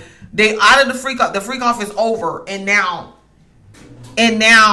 we're back to the dynamic of, oh, this is what's really happening. And this is where you sit right there. Right there on your throne. And yes, it's going to agitate the demon. It's going to agitate the people's spirits. It's going to trigger them. And they're going to want to, fidget and do things. I literally was at the bank the other day. 2 days ago. Friday. This is the brewing of the full moon. And I'm wearing my work shirt. Okay. Minding my business. The bank is a long line. I don't know nobody in the bank. And they don't know me. You know what I'm saying? They probably think they know me because of the shirt I was wearing. But anyway, some guy, he's talking to another guy. He starts up this conversation about the company that I work for without details. And, start talking about somebody that he knows there. And I ain't worried about that place. But just really saying stuff that he knows I can hear him, because I'm standing like right there in the line with him. And I was like, wow. He can't control himself enough. It's not even about the place that I work. It's about me. It's about me for whatever reason that's triggering this grown man right now. He can't even stand in line at the bank amongst strangers. Okay, he wants to be seen by me for some reason. He wants me to acknowledge him. And when we live in a day and age of all attention is good attention, he doesn't care if it's even negative attention. But you know what I did? I paid him dust. I want y'all to know. That's what y'all gonna have to do to people. I paid him dust. I wasn't about to say, what does he think? It was going to start a conversation. Well, who are you talking about? Or I was going to feel a certain type of way. No, I wasn't. Because the place that I work for, that just happens to be the place that I work for. It ain't me. Okay? And I don't care what you say about it, because it ain't me. But for whatever reason, he was triggered. He wanted to bring up all this stuff, and I act like he wasn't there. I'm taller than him anyways. So I just looked straight ahead, and looked in other directions. And did I make a comment? No. I'm not in the business of explaining myself or trying to even understand why he has a problem that he has. It has nothing to do with me. So just understand, you will trigger people, because they're the ones that's waking up out of the freak offs, wondering what happened while the real world was still going on, that Gemini was an active part of on a daily basis. And even though people was acting like we was the ones that was crazy, but really no, in reality they was the ones. They was the ones in the creating a world for themselves of fakeness and delusion all around. Now they want to wake up out of their slumbers, and we're the ones to blame. Absolutely not. This is why you have to protect yourself and you guard yourself, and you have to build those standards up.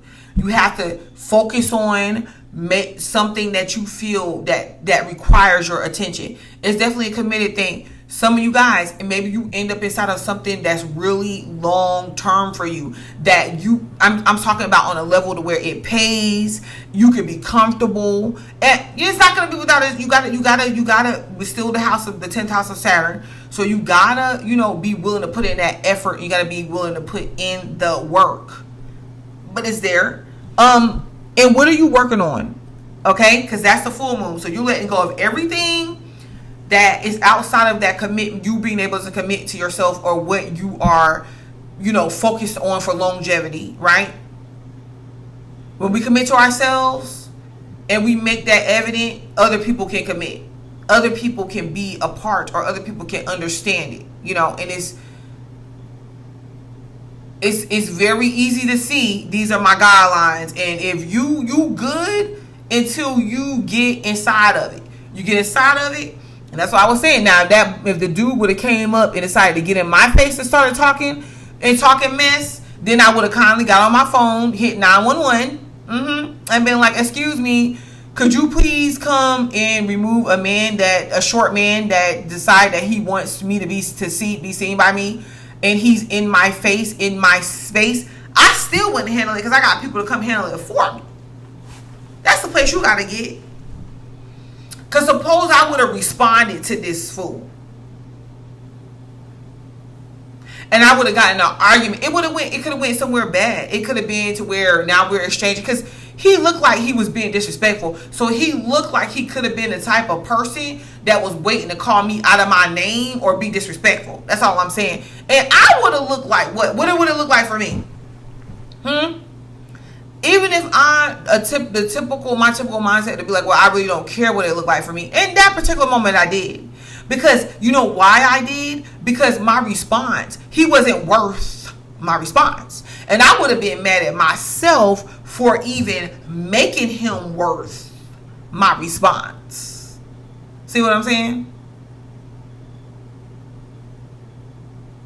Because then I would have to ask myself the question of, why am I hanging around these people or affiliating myself in these situations that are unworthy of me, that don't see my value, that wants to down at every chance.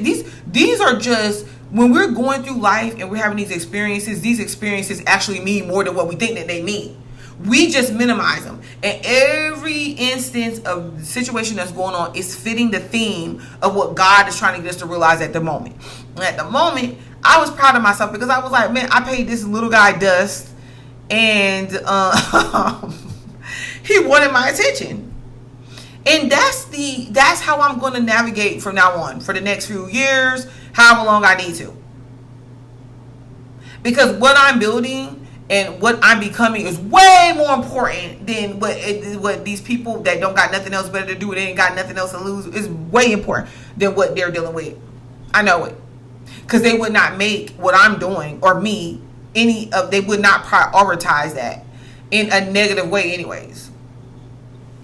Keep that in mind. So what are you letting go of that's impeding on your next level, your development, your commitments?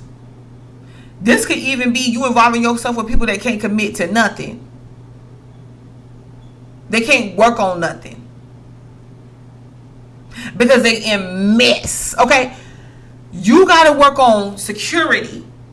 You got that new moon in your 4th house. Some of y'all want a house. Some of y'all want financial security. Some of y'all need security with self. Some of y'all want emotional security. That's what you're working on. And that's what you're going towards, yourself. I told this to Taurus. If you're not emotionally secure within yourself, or you cannot provide security for yourself, and it's on the minuscule levels, you can't require it out of anybody else. What you get is you end up dealing with people that is emotionally unavailable, emotionally insecure or insecure, period. They cannot provide any type of stability for you or be a stable force in your life because you can't be that for yourself. And in any given time, if somebody cannot be that, or they're interfering with what that looks like for you, then cut it. And at the time, the gentleman at the bank, I didn't find him of high importance. He was not providing any type of security for me. Surprisingly enough, I had been working on myself and what I'm becoming, and I just happened to be emotionally sound at the time. I didn't need to pop off. I didn't need to spaz off. I didn't need to prove nothing. So he just got paid dust. I I was more worried about the security, the other security reasons why I was there at the bank, the money, what was in my account, okay, paying my bill. He was just something there in the way, on the way there. But see, I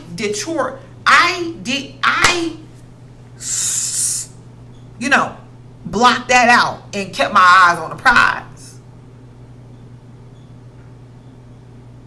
This is the cycling events for you guys. Hey, I kind of feel, you can say this is an emotional thing for Geminis. It could, and it may not be. It could be an emotional thing for other people because you got Uranus inside of your sign, and that went retrograde to where you've already seen what you need to see. Now you're doing. Now you made a decision where none of these things are going to get to you anyways. Even if it does offend you, they won't know. It's really not. If it's not worth it, it's not worth it. And if you got to express yourself, you got to let a person know, okay, now you're in my space. All right, and now I'm gonna have to deal with it. I've tried to ignore you, but now you want a piece of it, huh? You want to see what this really could do. So, but yeah, this is pretty much the focus for you. And mind you, Mercury has moved from your 3rd house to your 4th house of Virgo, and it moved there on September the 2nd. Mercury's in the sign of Virgo, so I will be doing a video for that because that's going to be in alignment with things that you need to do and you need to get detailed about so that you can move into this is what you're working on. Remember, the full moon is what we're releasing, and the new moon is what we are working on this time because this is in the sign of Virgo. So I'm going to be back. Like the video, subscribe to the channel so that you won't miss what it is I'm talking about. If you need to go watch the intro, go ahead and watch the intro if you feel like it's going to benefit you. It was a long one, but still, all right. Okay, so thank you, Gemini. Until the next time, I will be back. Okay, so hello, Cancer. I am back with you with the full moon total lunar eclipse in the sign of Pisces.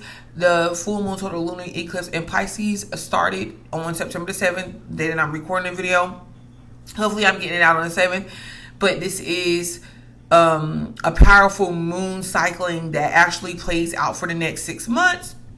Okay, and so my hopes is to discuss this full moon, what it's showing you, what you're releasing and is being triggered by in the sign of Pisces, and the new moon in Virgo, what you're actually working on and working towards. Okay, so taking the seen and the unseen, basically dealing with the seen and the unseen, the known and the unknown, something that you need to become privy to that maybe you were not, or you came to this understanding, but right now you need to act it out as this final purge, and then decide what you actually want to actively work on moving forward.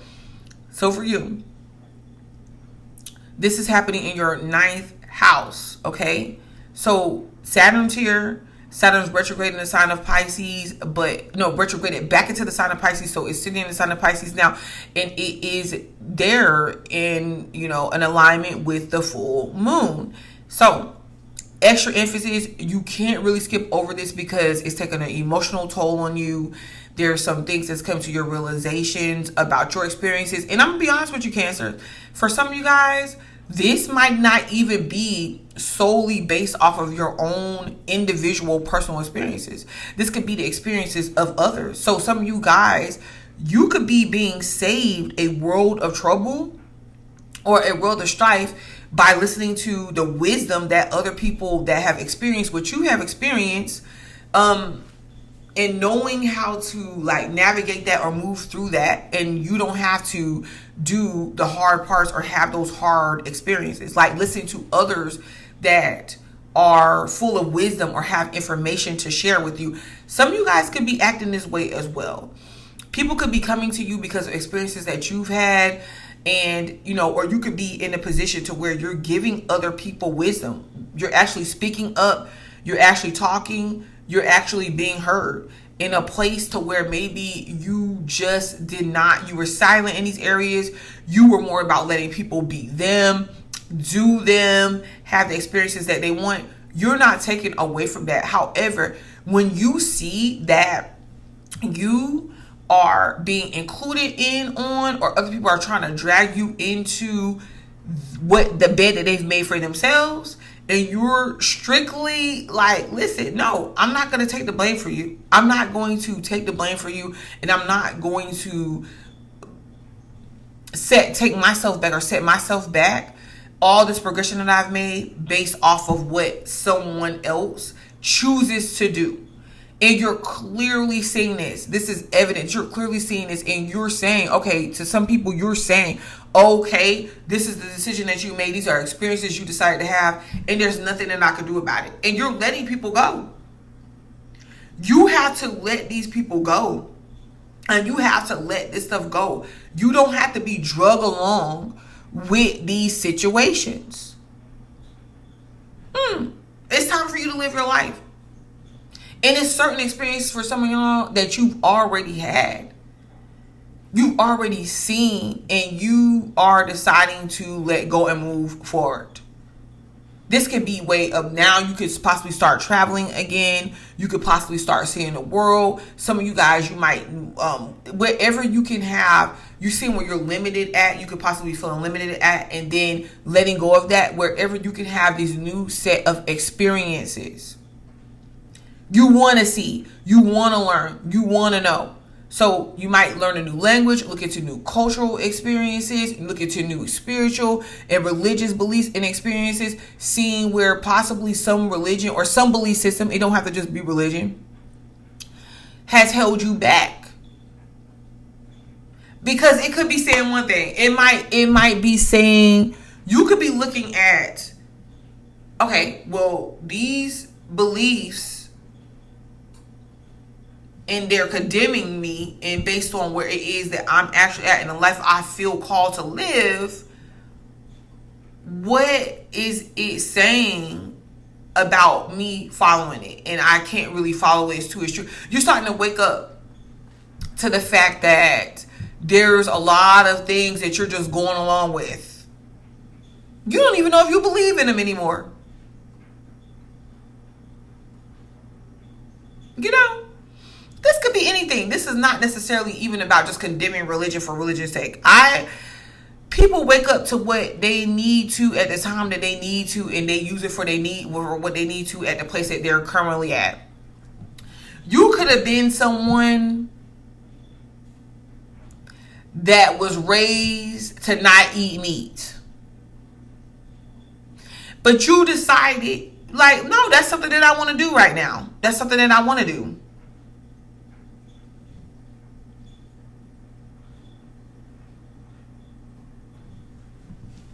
Anything.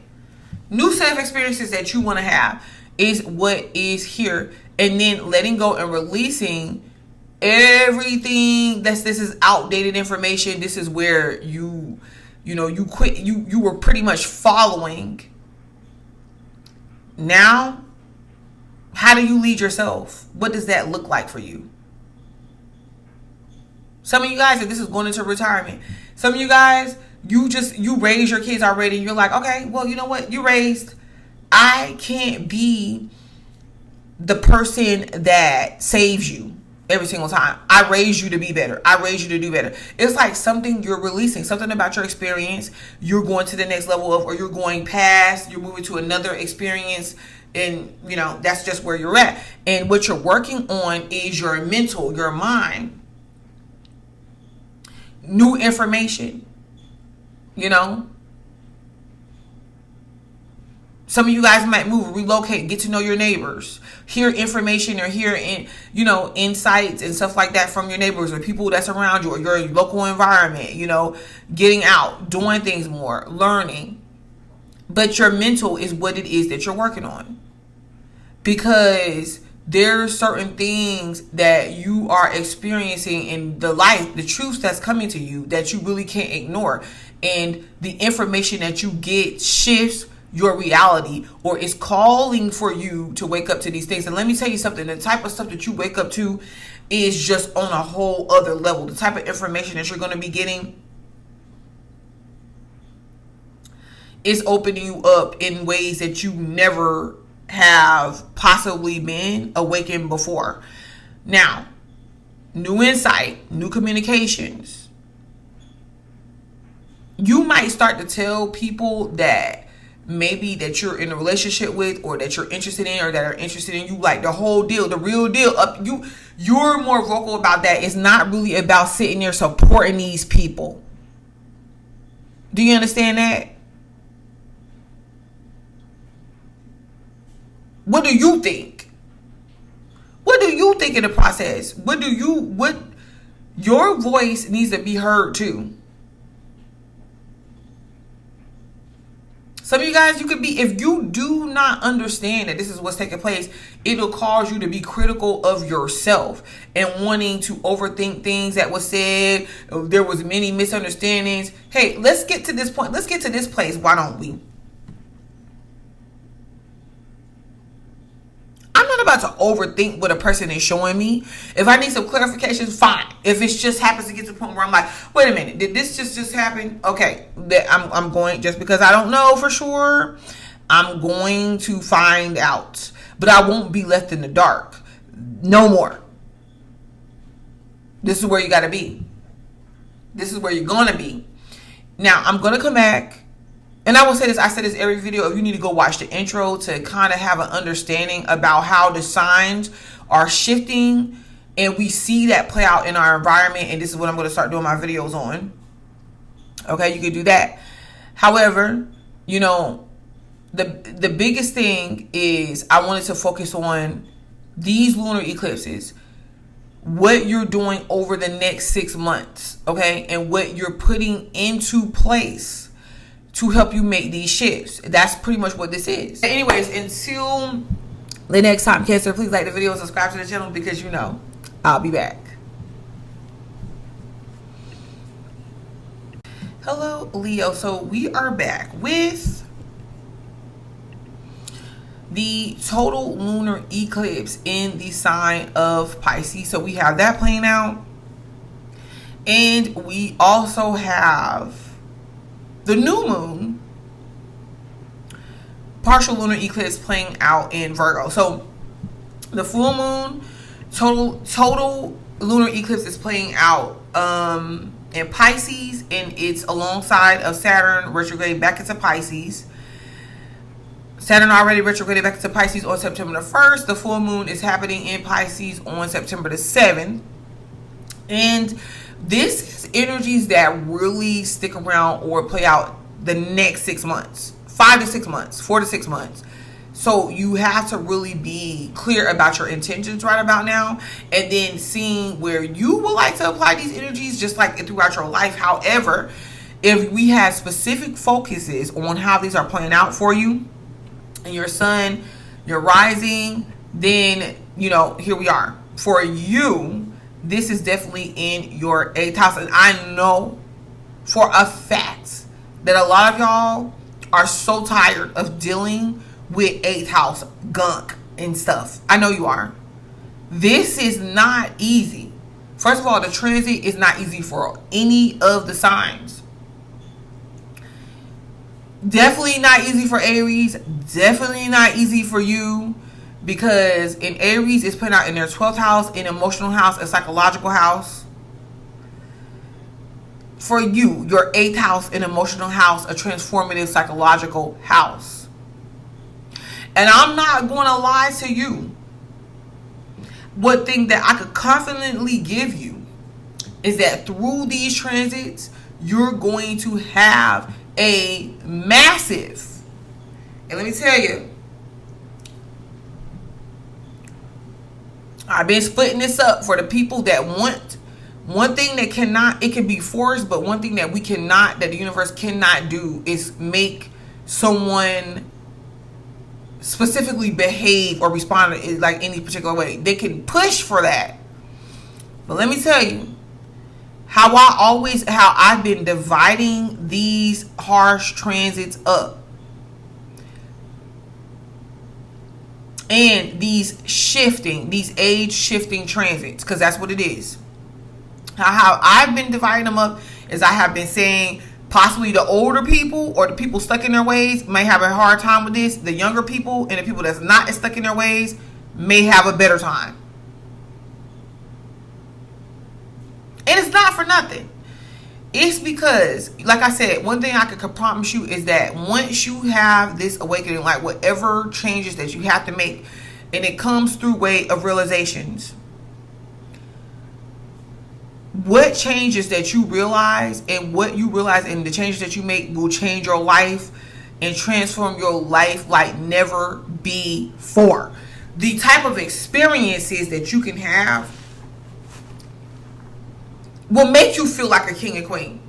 Now, if you go back to the intro, if you have not watched the intro yet, I explained the whole dynamic of the king and the queen, the whole dynamic, and well, I have to do this in bits and pieces of the changing of the signs and the new take, or the new, how the signs are being transformed through the changing of the ages, right? And what I spoke on, what I use as an example, and one part of the example was I used the whole situation with Young Thug. That's a Leo.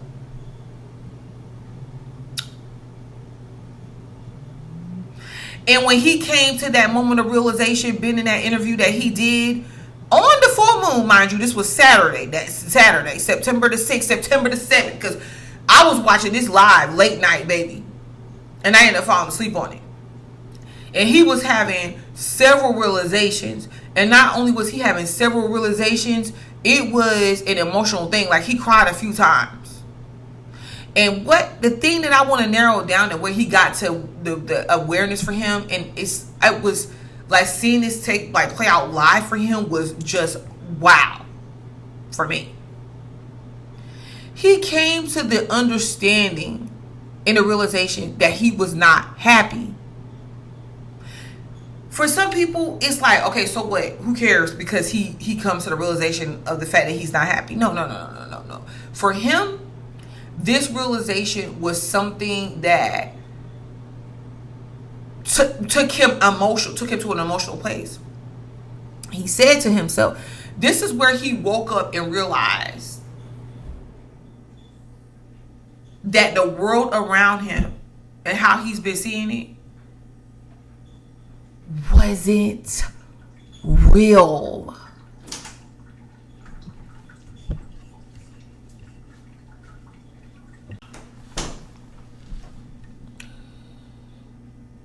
So the realization that he came across was real to him. Because I got interrupted.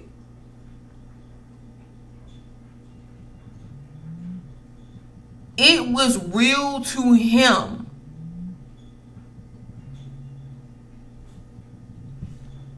Okay?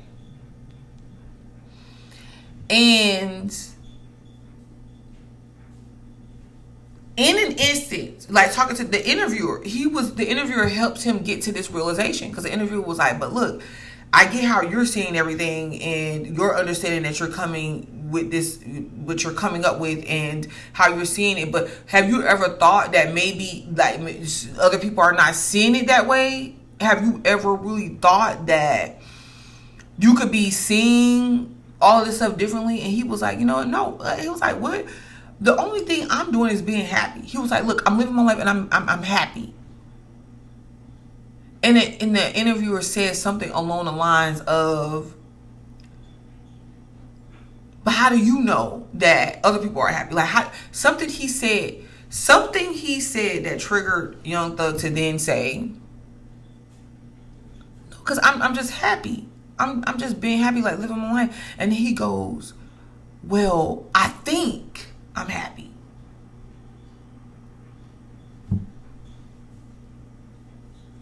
And the type of realization was mind-blowing for me.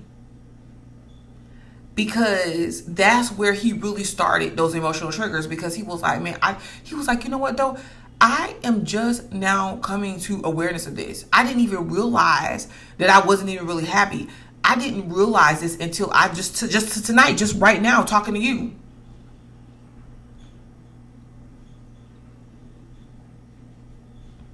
He thought he was happy. That's two different things. Now, thinking is a powerful thing, because thinking leads us to believing in things, believing in ourselves, And even adding a certain level of confidence in areas where, you know,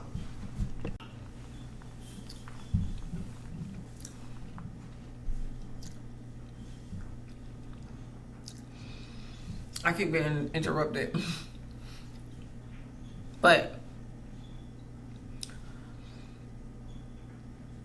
it's one thing to think. You can be like, okay, I think I'm happy.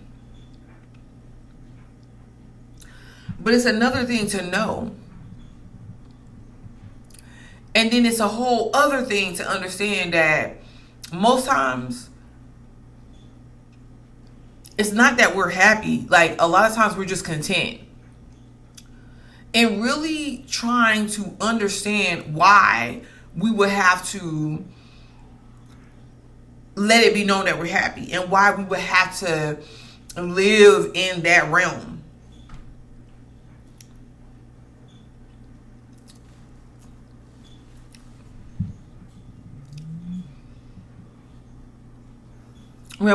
Just really think about that.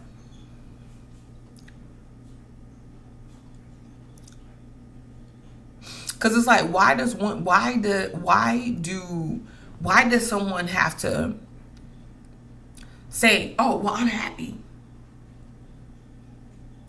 when they're really not? If they don't really know if they are or not, it's because maybe the reality is just something that they really don't want to face. Now, I'm not going to keep going down that, hopping down that that road. Like I said, if you need to, just look at the intro, because I talked about this already. But it wasn't, for me, it was he was right on pathway with like a lot of the truths that he feels like he's exposing. Now, granted, to other people, I watched a lot of people in the comments call him a liar and say he's lying. To him, he believed what he was saying. This is someone who believed that they were happy and they're not really happy. You get what I'm saying? So, I beg to, differ on what level of comprehension that he has based on what, it's just more to me about his perception of things versus other people's perception. But for whatever reason, it was right on pathway. It was right in alignment with this whole changing of the guards. The full moon in Pisces, the total lunar eclipse, Saturn retrograding back into Pisces, and what it's showing us, and it being in your 8th house. And these are the type of realizations you're going to have. And these realizations are transformative. And yes, you got to see, I feel like a lot of, it brings a lot of psychological awareness, maybe even some of you guys getting into therapy. But if you don't have to get into therapy, I'm not saying that you have to, but I'm just saying, if you want that, if you don't have to, this could just be changes that you decide to make inside your life. But it doesn't come without like this cold, hard truth type awareness. Things that's being shown to you that you've never seen it in the way that you have before. And this could be you doing this to other people or somebody else.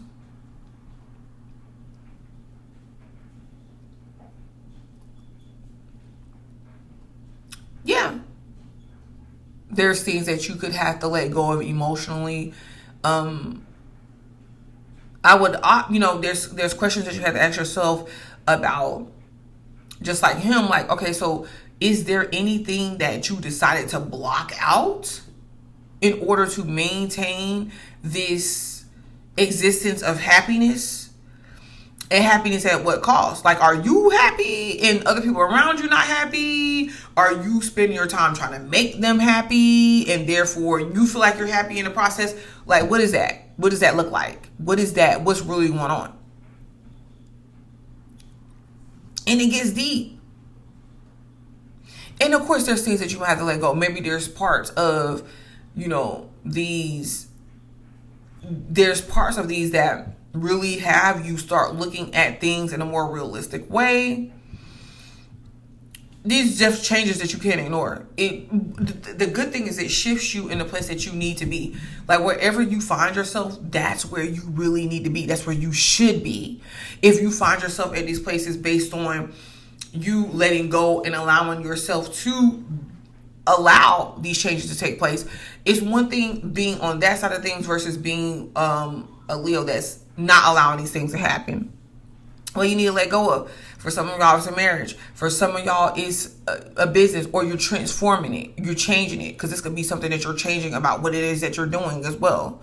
You know, it could be a group of people. It could be things dealing with money, things dealing with finances, things dealing with emotions, things. All of that is in the realm even of what he was talking about, because he was talking about how he gave out money, how he helped people, and just for him to be betrayed, you know? And which is wherever Pisces touch us at, that is an area of, it could be a really good thing, and then it could be an area of, it's like our blind spot. So a lot of times, you know, Leo's dealing with money. It is like a blind spot. It is like, okay, well, you know, I'm giving this out. I help out my spouse, whatever the case may be, until you get to a place to where you realize maybe those people didn't deserve it, or maybe you sold yourself short. But and to not look at it that way, because it's hard to kind of take in change, you tend to just block out what you don't really want to see. That's the sun. Like, if you really think about the sun is just shining. You know, you get the sun on a really good day. You can't even see. You have to put on sunglasses to see. You can't even see what's past, you know, the car in front of you sometimes. It can be hard to see certain things the way that it really is. You just know you're shining and you're out, so people are happy, you know? Until you realize, oh, you know, these people aren't really happy. Maybe I brighten up their day temporarily for a little while, but you know, some of these people got to go back home to abusive homes, not really good, healthy, nutritional food to eat. Some people are getting abused. Some people are, you know, they have disabilities, or they have a lot of hardships they're working through. Until until the moon comes out.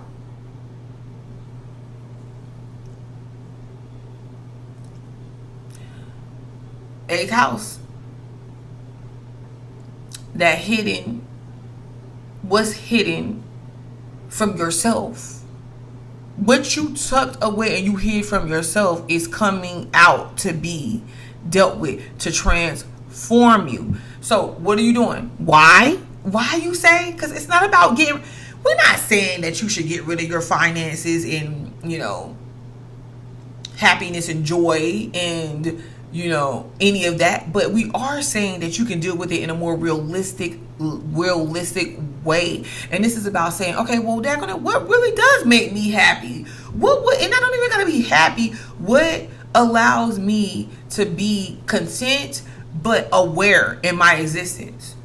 So you're working on that second house of self-worth, the real physical, tangible parts of that. And it's about you, not how you can make somebody else worthy and then be pleased from that. No, this is very personal, because you would go and you would determine, you would look at, you would say, okay, so man, you know what?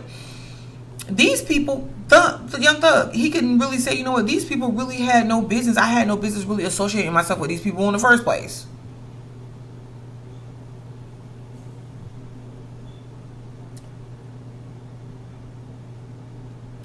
So when you get back to yourself, it's like, well, then how did I let this situation get this far?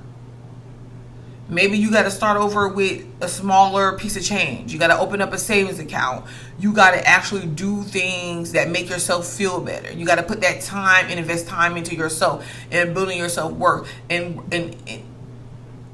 what that looks like for you.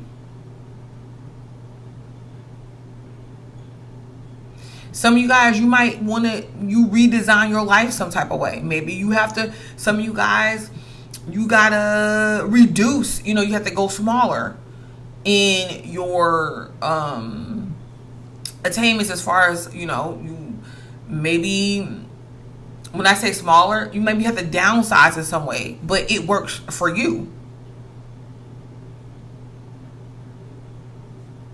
The reality of what works for you.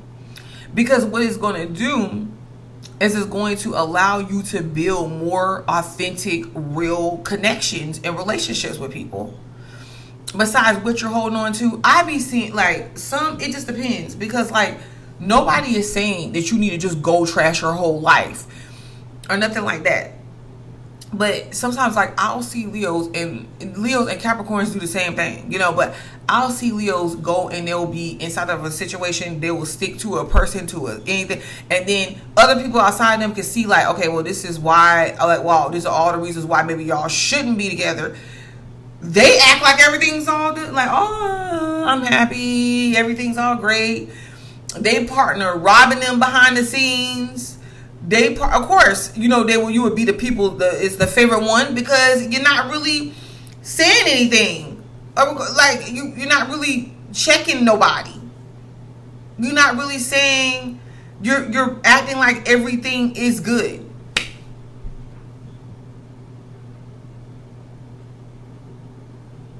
And that's the strength of you, but that could be the problem as well.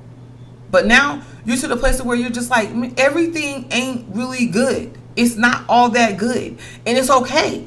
It's okay to admit that everything ain't really that good, because now you're going to work on what is.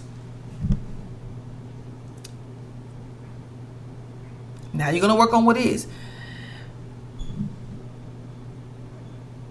You still got Uranus inside of your 11th house, breaking down these associations and letting you see things for what it really is. So it's like, well, what do you want? What do you want to happen, Leo?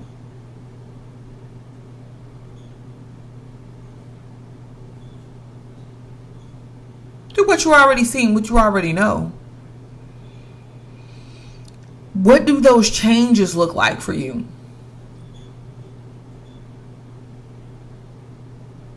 Put on Aquarius in your 7th house, learning these through massive transformation triggers through relationships and partnerships.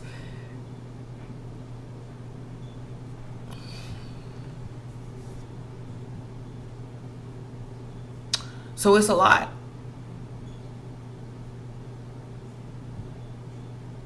Okay, so I'm going to stop there, but I'm going to be back with more transits, real life transits. I mean, for you guys, this is the thing. When you let go and you realize these things, I'm telling you, the type of changes that you can make for yourself, you won't recognize yourself in the next year. It gets real and it gets personal. Because now, you're like, no, I want real, authentic relationships. I don't want to be the king and the queen up in the castle to where people are just being performative around me. I want to interact with real people and know who they are. And yes, they get to know who I am. Okay. Leo, thank you for joining me. This is not an easy transit for you guys. I'm just going to go ahead and say that. But it doesn't mean that you can't make it through the transit. It's not an easy transit, but you can make it through the transit, because God gives the people that He knows what you can bear.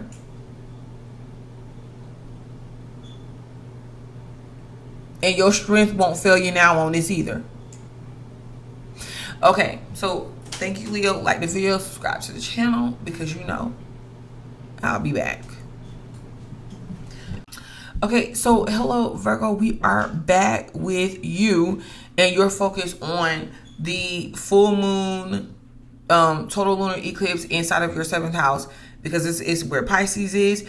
It is where the sign of Saturn is. It has retrograded back into Pisces. And let me tell you, for you, this is definitely with your relationships, and your affiliations with people, the people, the known and the unknown, because that's, you're dealing with the known and the unknown, the seen with the unseen.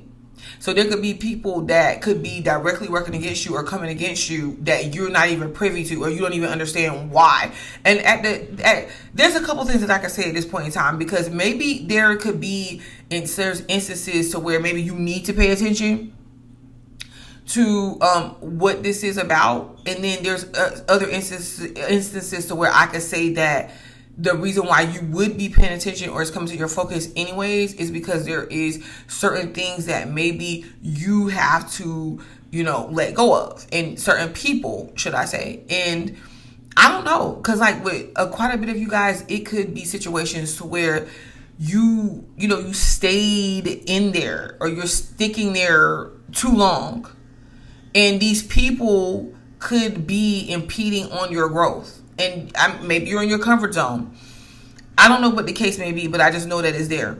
I don't really feel that yours is bad, this transit. There's a lot of other signs that could be having a rather difficult time, but I kind of feel like yours, this transit, because there's going to be a new moon, partial eclipse in the sign of Virgo. When is that? September the 21st. Mercury is in the sign of Virgo right now. So these are things right now that you have been thinking of, or you have been thinking of the situations that you have going on with people and relationships and partnerships already, and a lot of changes that you are going to be making to yourself, the way that you view things. You've been thinking about that, especially since the 2nd. However, with the new moon in your sign on September 21st, this is just really putting the focus back on you. You need to work on you. You need to work on doing things in your life that better you, or that make you feel like you're on track. Not putting these other people in these other situations first. Okay? And for some of you guys, it might look like you might have to break away. Even, I'm not saying that I'm not saying that you necessarily break away in the sense of where you never talk to these people again or anything. That's not. Some people that would happen, but for others, I just feel that the breakaway is you not allowing people to pull you in any of their situations that don't involve you, or that you feel that you've already talked to them about, you discussed, you don't want to keep giving all these chances to, you don't want to limit yourself to. You have to then turn the energy on focus on you. Not begging and pleading people, not explaining yourself to people. And I kind of feel like y'all already know this, and this is something that you already made up in your mind. So this is going to be your focus. So for the new moon, you really got to think like what puts you in a good place emotionally, and how do you want to make your money? How do you want your body to look? How do you want your health to be? How do you take care of yourself? How do you involve yourself in relationships that are give and take relationships? You're giving, but you're getting back. Maybe even the changes that you want to make as a whole or in its entirety. How do you work towards those changes? For you, it seems like it's setting changes, but I don't really see it. I feel like a lot of y'all have already been doing this up until this point. So you just would keep on. It would just be a continuation. It puts you in a powerful spot. You're not stuck at the place where other people are stuck at.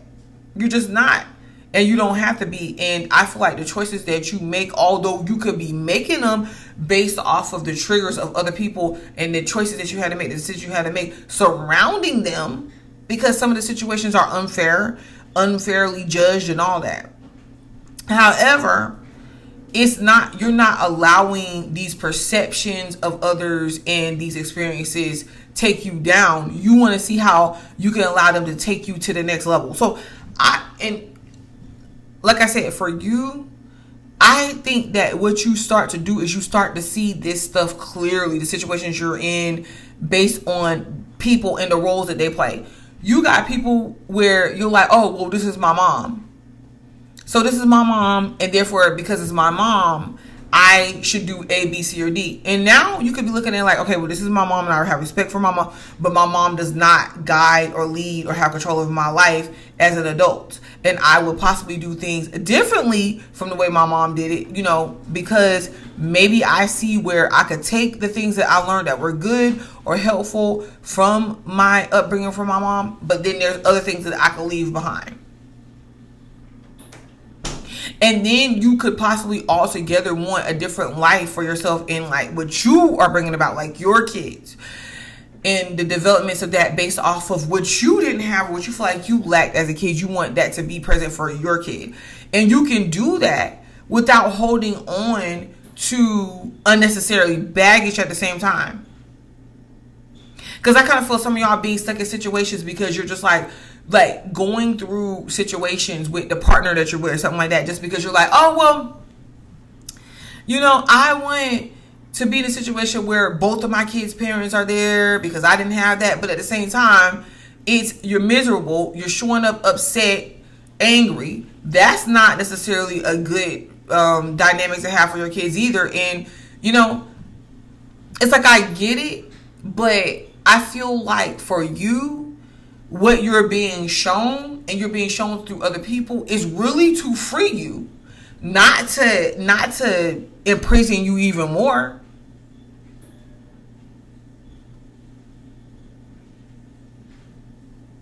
And like, what you're going to see, that what you're wanting from these people, they can't give you.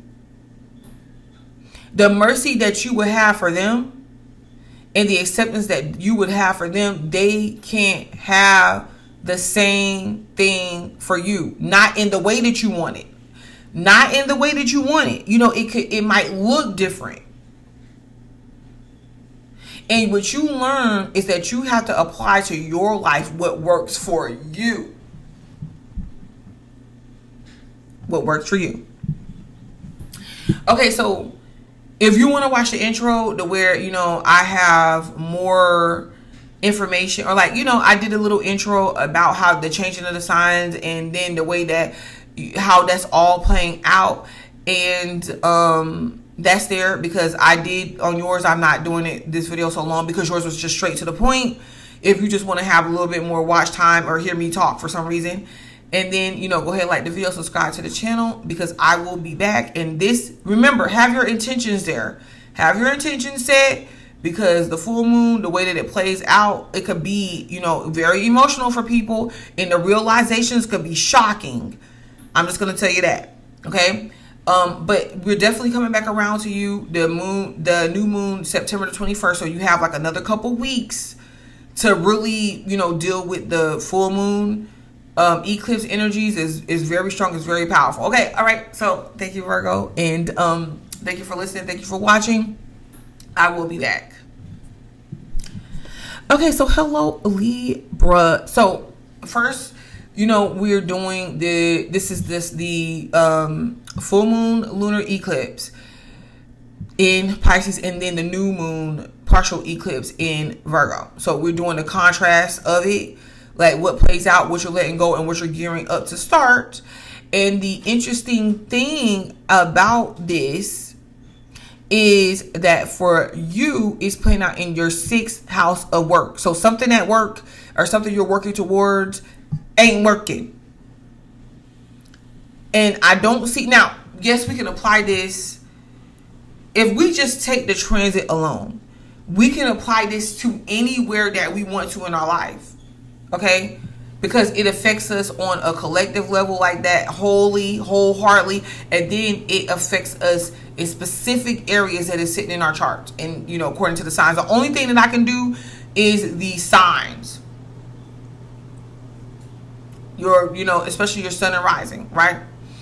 And for you, this is the thing. What you're gonna realize is just something ain't working. It's not working. It's in your 6th house of work. So maybe it's you want to change jobs or something that you work on or you do for a living. I will say this, when Pisces is in a particular place in our charts, we tend to be blind there or blindsided. It's like blind spots for us. And it could just really boil down to the fact that you just don't know what you want to do. And because you don't know what you want to do or what you're trying to work at, you keep making it about other people. And you're feeling like you're not getting the attention, or you're feeling like you're not getting the recognition, however the case may be. Or if it's neither one of those things, it's like something you're working at or something you're doing. It's like you're coming to this realization of maybe you really don't want to be doing this, or you feel like you need it to go to the next level of what it is that you want to get you to the place that you want to be doing. And it could just really feel hard for you to make a decision, because it's hard for you to make a decision anyways. And then when you put Pisces there is absolute confusion. And you could just be, and then without, I'm just telling you the truth, absolutely confused or a ball of confusion right now, or just going through the motions. Is it okay? It's okay. Because for some of y'all, it's going to help you make some sort of realizations. For the others of y'all, as you go through the motions and as you let things play out, you see where you want to be.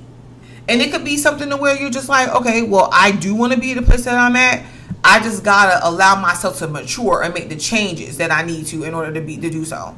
I kind of feel for a lot of y'all, it's temporarily. Like, wherever you're at, it's temporarily. It's not something that's going to be long standing for you, because it's like this ultimate place that y'all are trying to get to. I keep telling y'all that.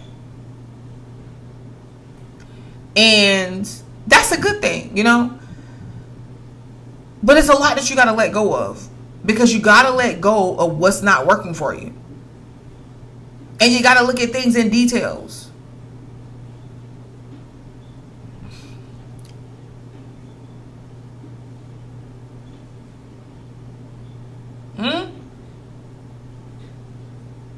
And everything that's working against you and what it is that you're working towards, that might be your own behaviors. You know, it just depends. Because this is not about getting other people on board and matching them. No, this is about you. Other people are involved just by way of it being the 6th house. But it's about you and what you need to work on. However, I'm going to come here because, you know, we got to do this caveat, because we got to see. So you're just like, okay, so what is this big ball of confusion? And what is actually playing out here? And it's emotional.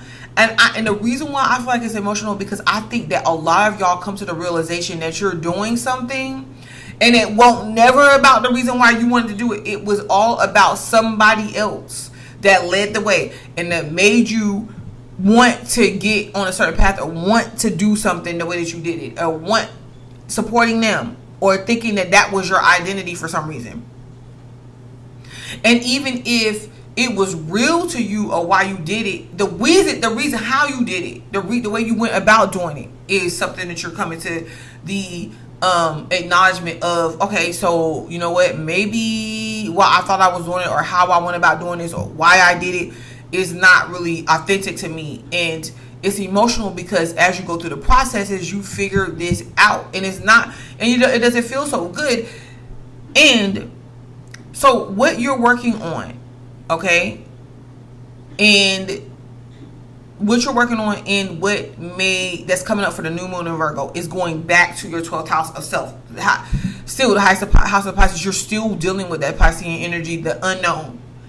And what you're doing is, whatever is seeming mysterious to you, is seeming confusing to you, it's feeling out of reach, out of touch, you have to tap into in a very tangible way, because it's like things are like closing in on you in a very tangible way. So you're looking at things in a detailed way. You might even communicate the fact that you need help, or that things aren't going the way that you thought, or that it's an emotional situation for you, whatever the case may be, because it is. And you know, getting detailed is seeing, okay, so if I don't want to be here, or this is not my end all be all, where do I want to be? How do I get there? What does it really look like? And definitely facing that, you know. Some of y'all need help, maybe from an outside party, to help you work through your emotions, help you work through things that are coming up for you. I'm going to tell you, maybe some of y'all find out a secret that was hidden, or you find out something that gives you some type of information that you need, that clears up the confusion, because your confusion could very well be based on, or based around, this other person, or these other people, or this other situation. And the answers that you get, y'all probably already could have found that out, or you could be possibly finding that out through your surroundings, your immediate surroundings, baby, because Mercury is in Virgo in your 12th house right about now.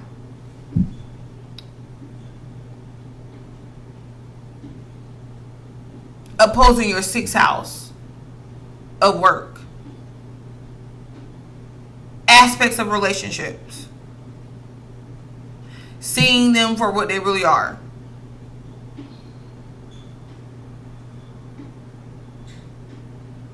So whatever information comes up from this 12th house, it's going to be hard for you to ignore. But it's definitely delivering. Because what it does, it causes you to really get on the right path and like clear things up and the confusion up around what that looks like. And it really goes back to you. So you get 2 choices, or you get something that comes up and you have to say to yourself, okay, so now the turn that I take, the path that I take, how I move forward, how does it affect me? You ain't worrying about how it's necessarily affecting anybody else. And the reason why is because you do this and no, because for some of it, I'm gonna be real with you. For some of it, even you going about it this route, you will realize how it affects other people. Either way, you know what I mean? This is why this is the way that you're gonna navigate this. Now, it's the reason why it's brilliant and it's great for you is because I feel like a lot of you guys are gonna get back to what is true to you and like what you really want to work at, what you really want to do, how you take care of your health, the motivations behind that, and getting real with that type of stuff and building. Some of y'all got talent, some of y'all have skills, some of y'all have things under your belt that you're not even utilizing, you're not even acting on, and you're going to definitely spend time in that area doing that. Some of you guys, you might have to teach people certain things, how to do something that they didn't know how to do before.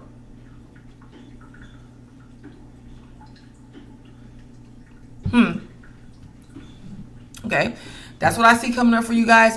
Okay, so Libra, really take this in, and wherever you feel like it's a loss, you got to look at how if this is something that's truly that you're losing, or if it was is it something that you're losing because it's a real loss, or is it an imaginative? Is it a loss that's not based on reality? Like you're not really losing anything. The only thing that you're losing is yourself, and you're trying to find that outside. You're trying to find that in other people. It's not working. Okay.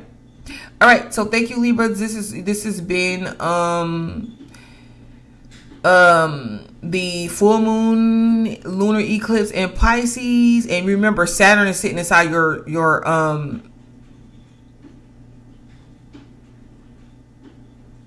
6th house as well. Saturn is sitting there, so it could be definitely seeming like a lot of responsibilities at work, or having to really mature or take things serious in that area. Okay, and it's only going to benefit, and it's only going to help you. Okay, all right, so until the next time, I'll be back. So like the video, subscribe to the channel. Thank you. Hello. Okay, so hello, Scorpio.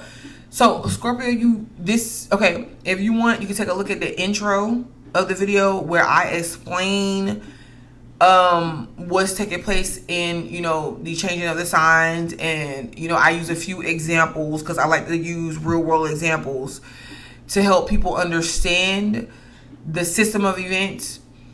And I also would like to let you know that you can look at your sun and your rising. I'm trying to think of questions that people be asking me in the comment sections ahead of time. And yeah, so on the 7th, so as of now, Saturn is retrograde in Pisces. It went back into the sign of Pisces, and that is in your 5th house.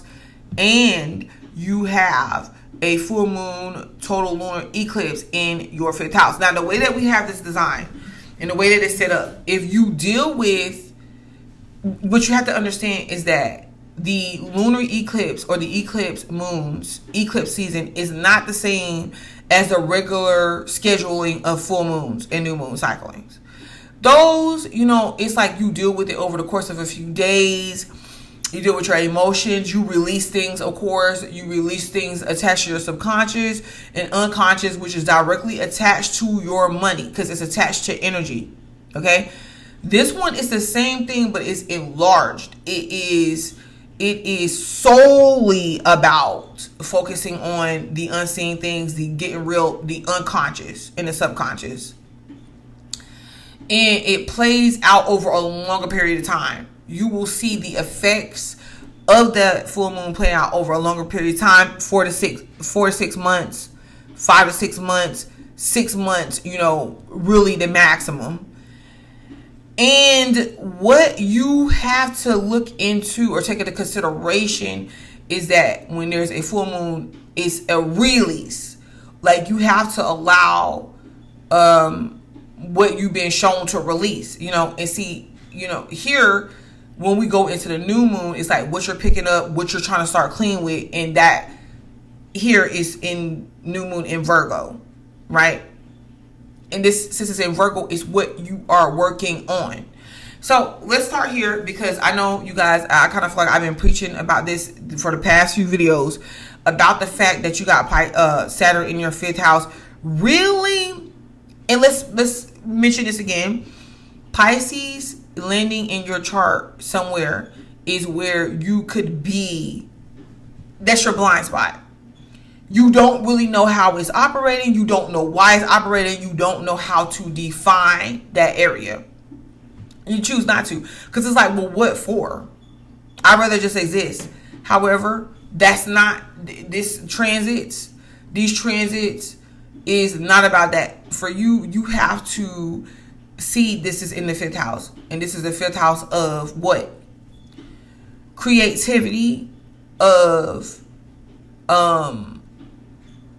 leisure, gambling, taking risk, having fun, self-expression, uniqueness, skills, talents. I know it's a house of having fun, but Saturn's also sitting there. So how do you navigate this, right? It's more about,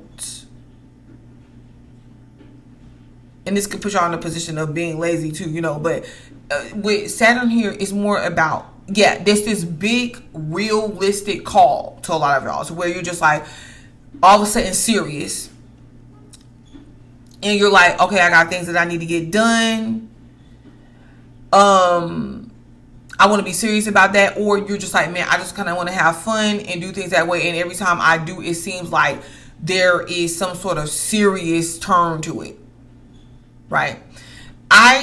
For me, what I see, and like even how I look at Saturn a lot of times, Saturn is not trying to say you can't have fun and prevent you from doing anything. That would be more of Mercury. That would be more of a Mercury thing. It's like, hey, you shouldn't be doing this. But no, Saturn is saying, okay, maybe you shouldn't be doing this if you don't understand the reasons why you're doing it. Or, hey, no one's saying that you can't have fun, but you can't be having fun all day when you got work to do. Maybe you need to be serious. Okay, so what does that look like? Let's say you were a Scorpio and you're saying you're out dating. Usually, you would just date, you would have fun, you would kind of let people be and do what they do until one day you wake up and you realize, man, I just turned something that should have just been a fling or just for fun into something serious, and now I don't even know who the heck this person is. They're not in alignment with nothing. Nothing that I am is really them or that. I, some kind of way, just allowed them to be, or I just morphed myself into what they're being. And I don't know now you're coming to a time in your life when it matters of what that matters. Now you're just like, okay, so then what am I? What is that supposed to mean for me? Well, like I said, Saturn is not saying for you to not date. Saturn is saying, okay, maybe you need to intentionally date. So you do that by being like, okay, so this is the person that I am. This is what I like. This is what I enjoy. This is what it looks like. Okay, so when I date these people over here, I'm going to require them to have some sort of understanding of how I am or who I am, but then at the same time, I'm going to require to know a little bit more about who they are. And that is separate from what I am. See what I'm saying? That's separate. If I was to separate it and I was to look at it on an individual level, that is separate from who I am. So when I start to notice things that are separate, that I don't know how we will be able to blend together, I'm not going to become what they are. I am going to say, okay, maybe this isn't going to work for me. We can have fun, but the person is out and they seem like they're out and they're all over the place, and you know that that's not something that you can sustain in your life. Then you're just like, okay, bye-bye. I don't need that. Okay, so let's take a situation to where you want to let's say there's something like a path that you want to go down, or you're just like, okay, I need to follow my heart. And that looks like you getting caught up in a whirlwind of romance. And Saturn is like, no. See, the reality of you following your heart is not getting caught up into a whirlwind romance. This is about you saying, okay, all right, so I got my feelings. It feels fun. I'm having fun. But at the same time, the reality is, I might not be seeing things exactly the way that it is. That's what's really going on. All right, so I might need to pull myself back and see how this can function on a real level. When all the romance is done, when all the feelings are set aside, how does this function on a real level? So what are we leading up to? We are leading up to you identifying what that is. I told you before. What makes you uniquely you? How do you express that? That's really following your heart. Self-expression, being creative. I don't know, maybe it's some of y'all that could be, let's say you're into fashion, or you could be fashion designers or something. I'm just naming this. But you're afraid, you're fearful to act on it because you're just like, okay, I don't really want to do that because what if it fails? Or what if I'm not good at it? But, it's not about saying, what if it fails? This is about saying, okay, well, what do I do? How do I live my life that's true to me regardless of what happens? This is the fifth house. This is the fifth house of confidence. Like, what makes you confident? What makes you confident doing the thing that you do or representing that? You see what I'm saying? It's not about you not doing it right. And it's not about you failing at something. That's not what this is. This is, what is that thing? And how do you do that thing like you're expressing it? Some of y'all already do it. I know, like I said this before, I know, like, one of the and me learning astrology and me learning it and researching and reading books and looking online and all of that, I have learned the most intricate things about astrology that I would not have known from a Scorpio. I'm just like, dude, hey, why don't you make your videos?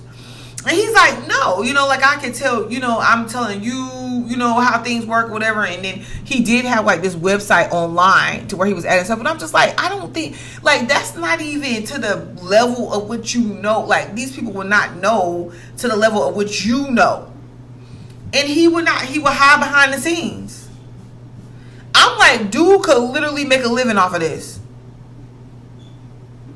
And then I know another one that it's just like, the type of information that this man has. He wanted to spend his time transforming me into that information. But no. I'm not. I can't be that. That's you. That's what you are. You see what I'm saying? And it's like, where you're trying, because it's not that you have to do it, but where you're trying to get yourself to, you can't hide those parts of yourself. That cannot be unknown for you. You have to define what that is. And so on a full moon, I kind of feel like you come to the realization that, and what could be emotional about it is because you could see, wow, like me looking at this and like other transits, you honestly could see to where you, ain't about nobody else, you have denied yourself these experiences, and you could feel that you didn't really act on your potential. You hid from it. And like I said in the other video that I did, I think it was the Saturn video, retrograde video, a lot of y'all sit there, and this is where y'all build up resentment, and you start being angry, and you start being mean, and you start being isolated, and you start wanting to make people pay and all that, because you sit there and you watch everybody else experience, and you watch everybody else do their thing and not be afraid to do it and understand what that is for them. But you know that in your hearts of hearts, you are better. You're better. Or you could be just as good. Because I don't even think that you say that. Say it. Because a lot of y'all want to be like, no, that's not how. Even when I sat there and I used to tell the astrologer guy that was my friend, I used to be like, dude, do you not know? I would give him praise and be like, do you not know what you can do with the information that you know? And he was like, well, no, it's not about that. Like, trying to be humble. You better tell yourself, you better be like, no, I am better than it. Listen, we're going to need, where's Gemini at for you? Because Uranus is there. Let's see. In your daggone 8th house of you. See what I'm saying? See what I'm saying? You know what a Gemini would tell themselves? When they see something that they skilled at, or they're good at, or they know that they want to do, it does not matter who comes and tells them they can't do it. They gonna do it anyways. And they're gonna be like, I know. And I got a story for y'all. But they're gonna be like, I know why I could do this, because I can do it. I know I'm good at what I do.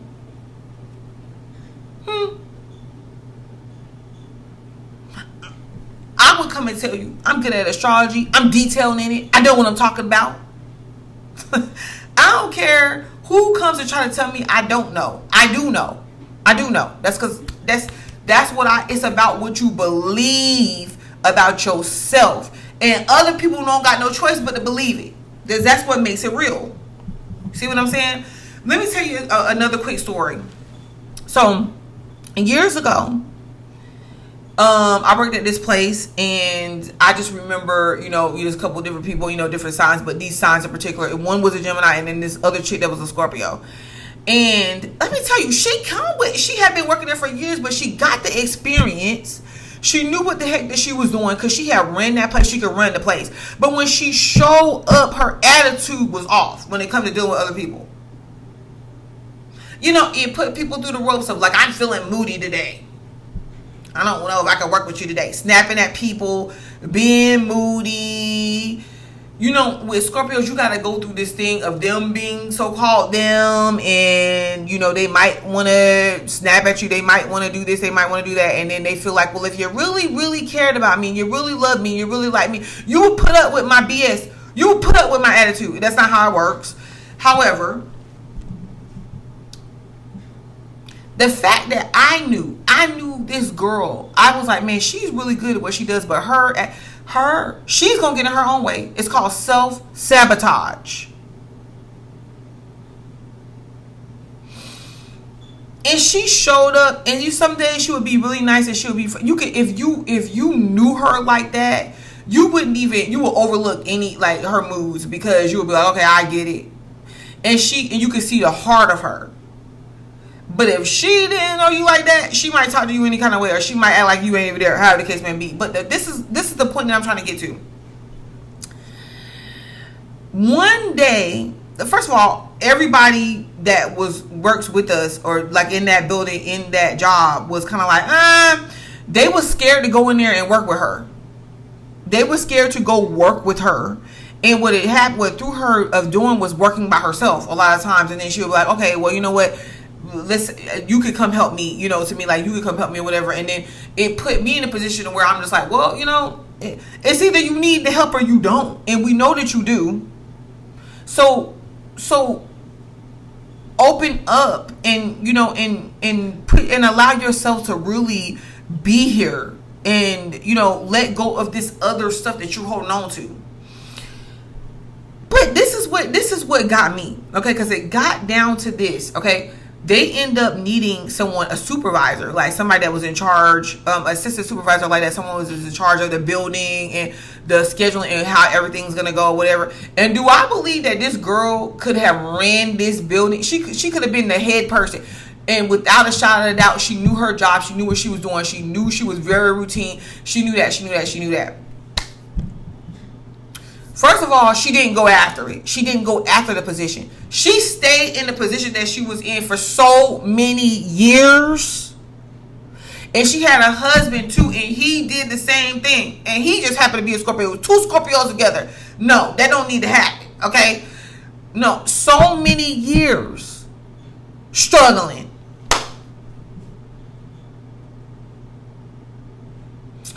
This, another girl that we work with that happened to be a Gemini, she was there. She had left the company and came back. She came in that place when they had that opening to become a supervisor, to become this, you know, in this place of the supervising place or whatever.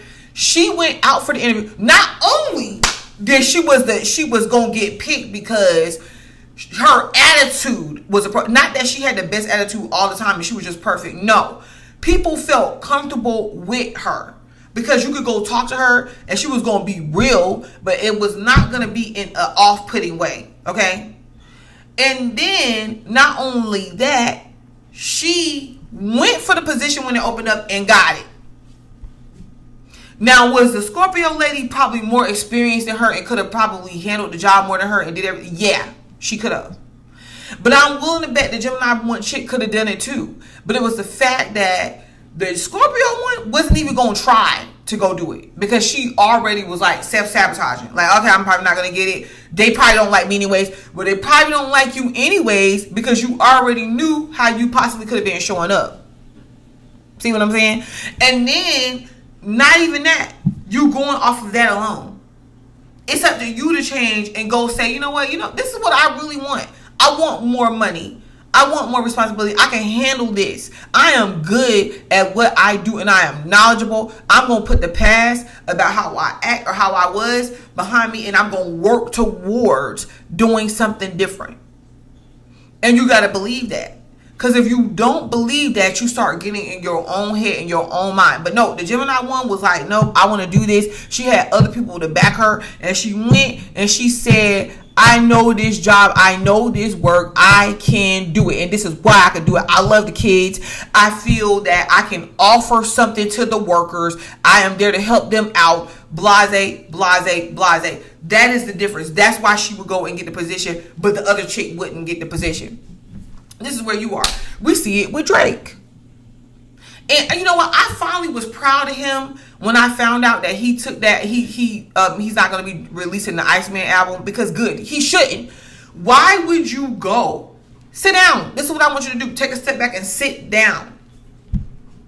You don't see defeat and you keep stepping in it because you're being stubborn or because you feel like you don't know what other direction to go in.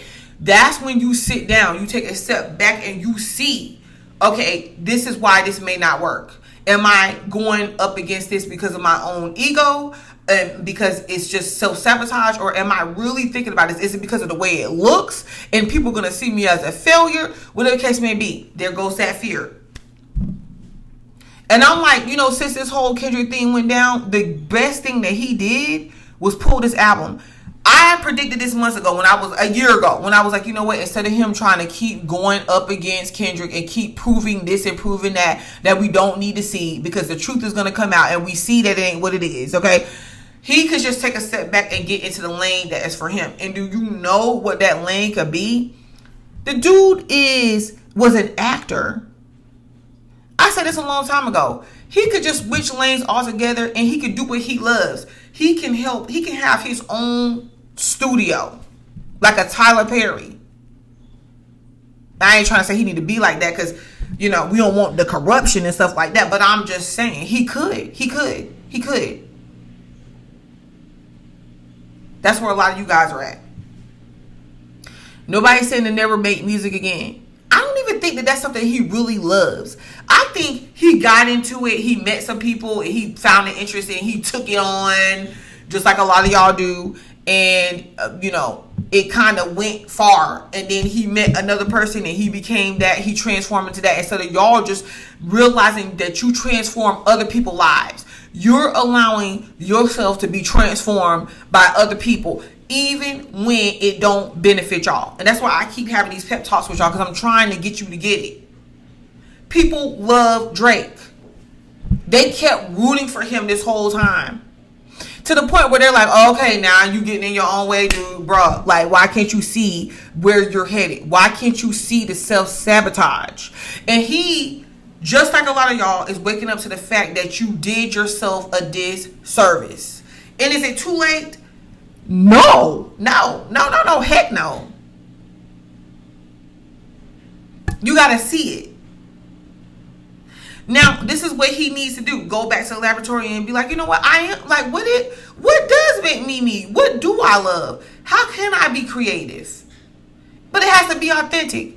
He can't say he's being creative by still doing the same stuff that he was doing, but just I'm gonna rearrange it a little bit. But really, I'm still trying to sneak my little rap songs off to y'all that's not working. No. He could go to a whole other level with like production, all of that. I told you how. So for each and every one of y'all, what are you working on? What is he working on? There goes the new moon right on down there in y'all's 11th house of hopes, wishes, dreams, miracles, all of that. But you got to allow yourself to see it. You not even just see it. You got to allow yourself to experience it, embrace it, work on it, be there. And you know what else it is? Associations. New associations. No, you ain't. Detachment. You are not stuck to these identities, these people, these labels, none of that. You can interact with them, but they are not you and you are not them. You living your life and doing you transforms them. You staying stagnant, you just transform yourself into you just digging a grave. You're Scorpio representing the graves. You're digging your graves and you're throwing yourself in there and you're putting dirt on top of it. And then when you wonder why, when people start switching up, Drake was so heartbroken. And he can't get off the fact that he's like, well, why did LeBron do me like that? Why did y'all people turn on me and y'all did me like that? And I helped y'all. And I stuck by y'all. And I was featured on your songs. And I showed up at your parties. And I showed up for your kids. And I'm your down person. Because you know what? Maybe you're being down people. You're doing that for people that's not necessarily asking you to do that. Maybe that's your way of staying stagnant and saying, well, it's these people's faults. They just want to live their life. LeBron wants to be able to go to a Kendrick concert and dance to the music without saying, I'm turning my back on you, Scorpio. I'm not turning my back on you, Drake. I'm just living my life. And then, you know what, though? Maybe that is a betrayal. Maybe it is, maybe it ain't. You can't stick yourself to people or make them stuck to you and y'all just stay in a stuck, stagnant place. No. Maybe it's a betrayal, maybe it ain't a betrayal. Because maybe he's just living his life. And maybe Drake needs to understand that he needs to just let those people go and live their life. And he go and he expand and live his. Therefore, and then another thing. Let's say it is a betrayal to him. Let's say the betrayal is real. Did he really see like, was he really looking at it from a realistic place, or did he romanticize the relationship between him and LeBron and him and all these other people? It was romanticized.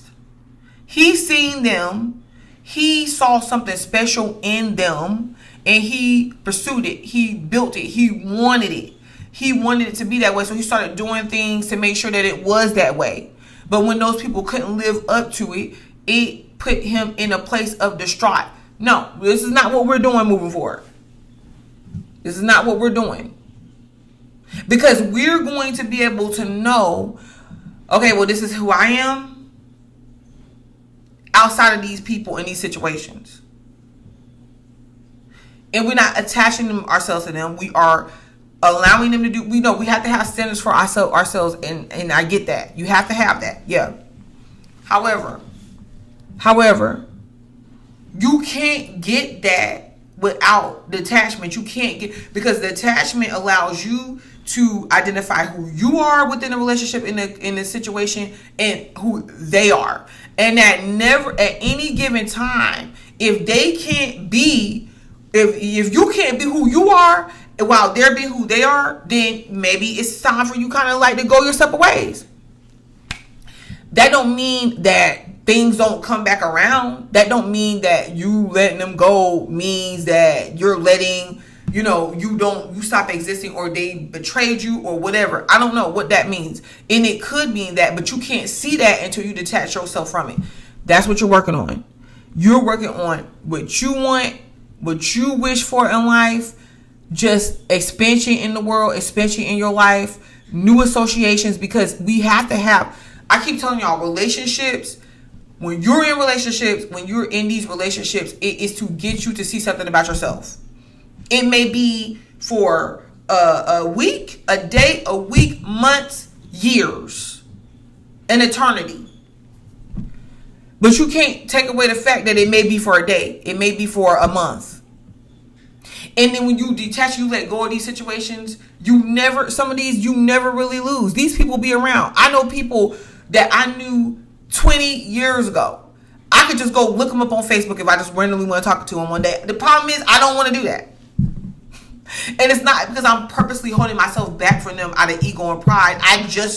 That relationship ran its course. I'm not spying on them. I ain't looking at nothing that they're doing because I don't care. You see how that works?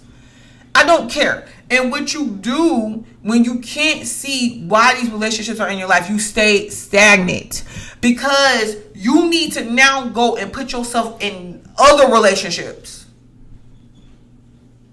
See what those are bringing you, seeing what those are teaching you.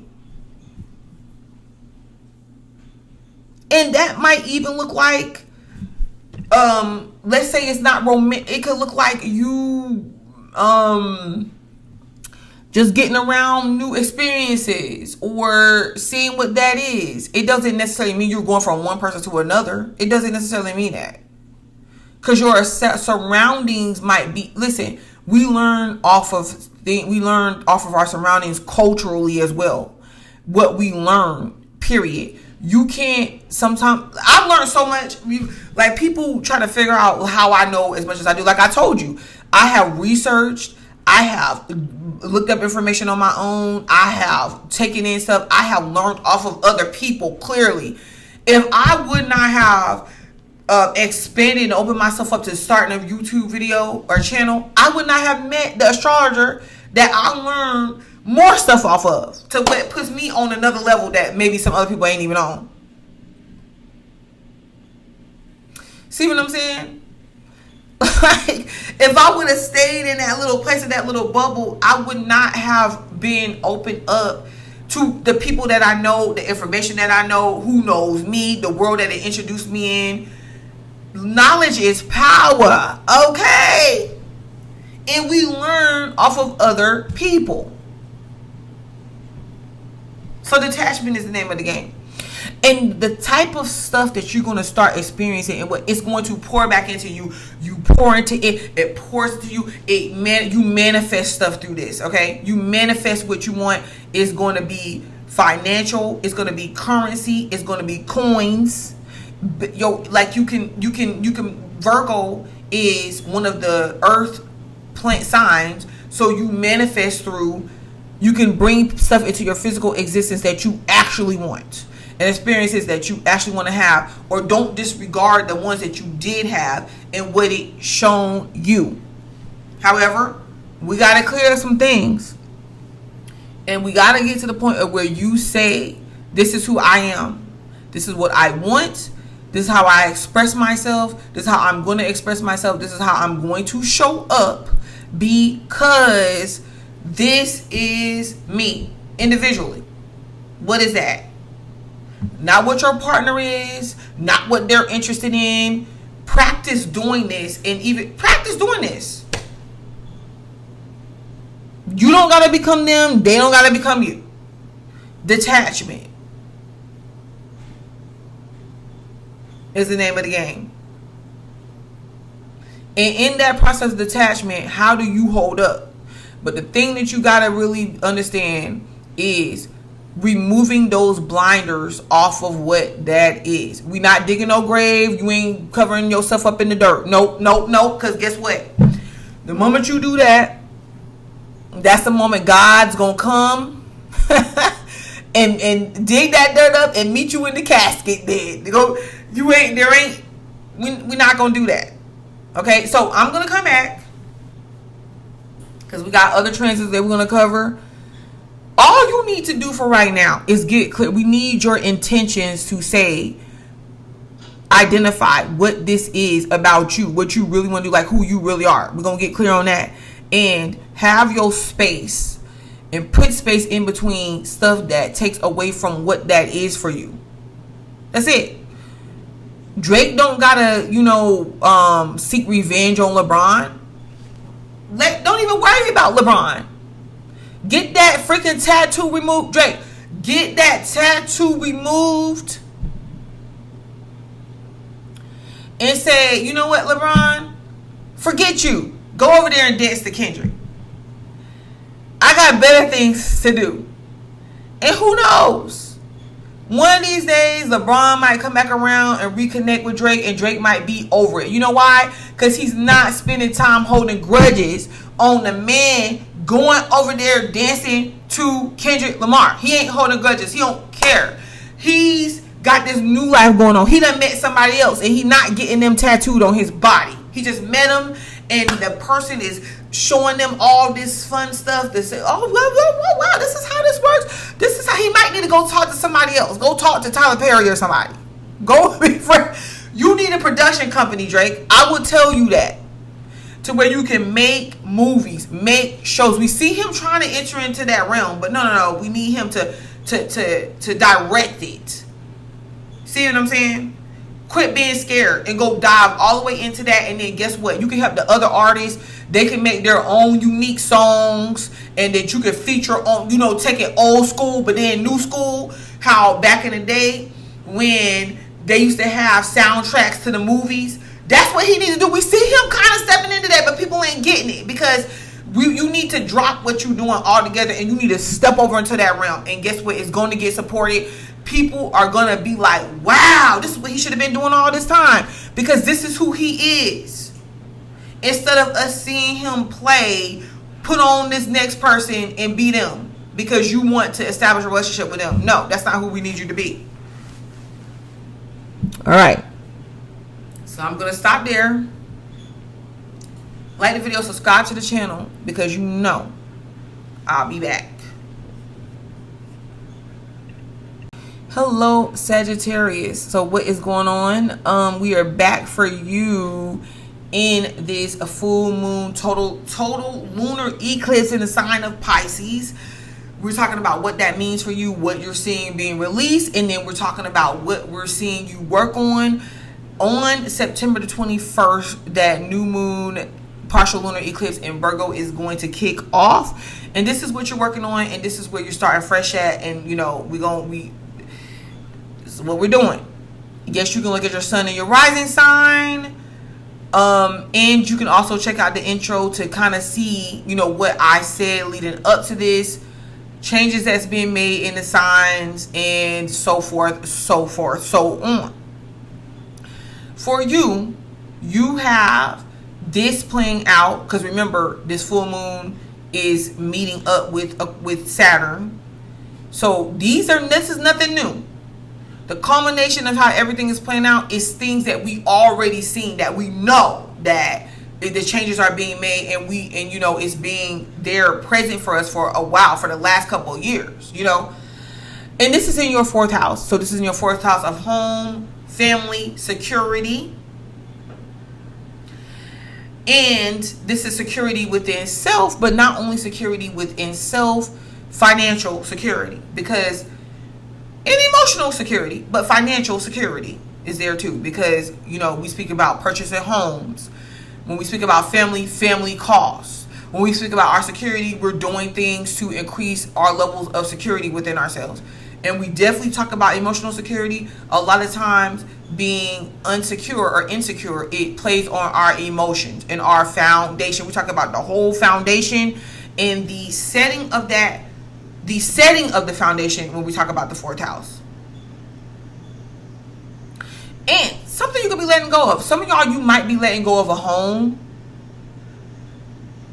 And or even a false sense of security. And I'm going to tell you what that looks like.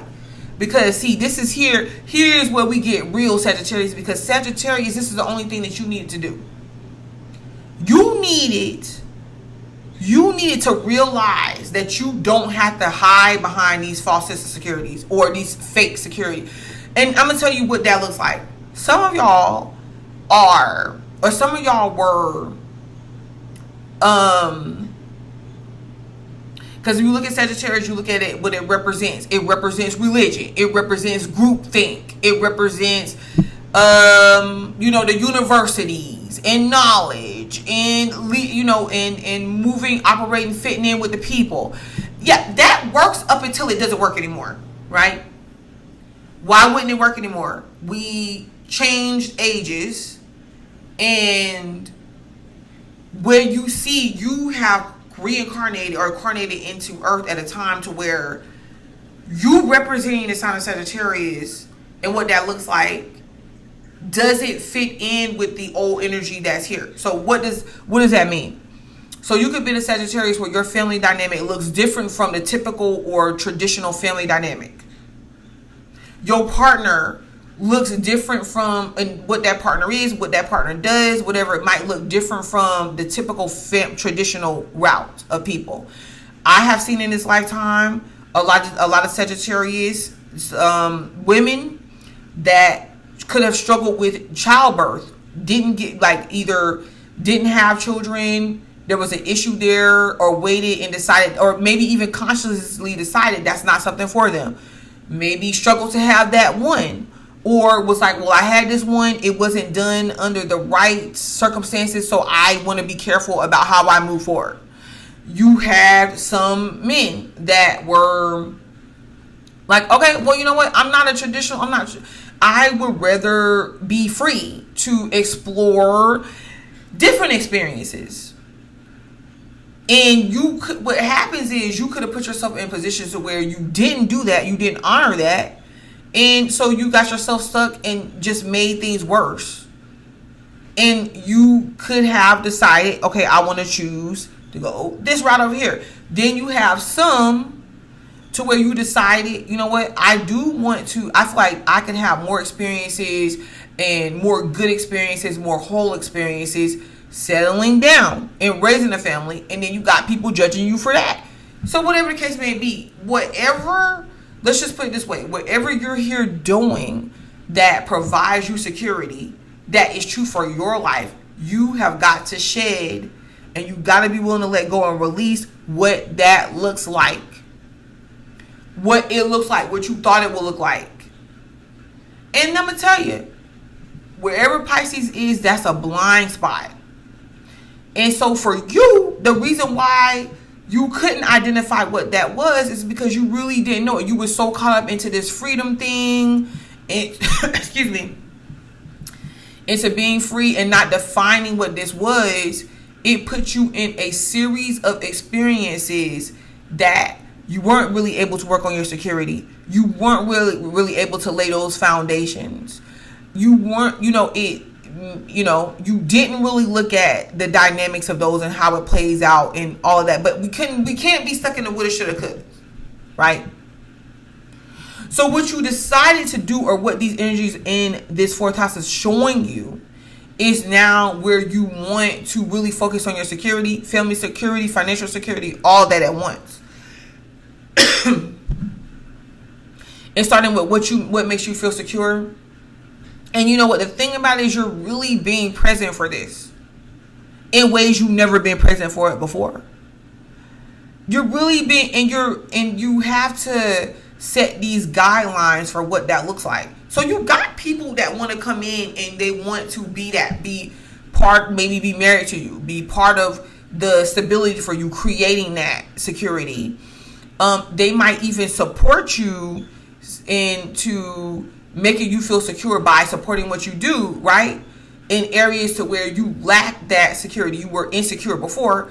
It puts you in all kind of situations, not really being present and showing up for yourself, to where it's like at the end of things, when you started waking up, you end up settling, a lot of y'all.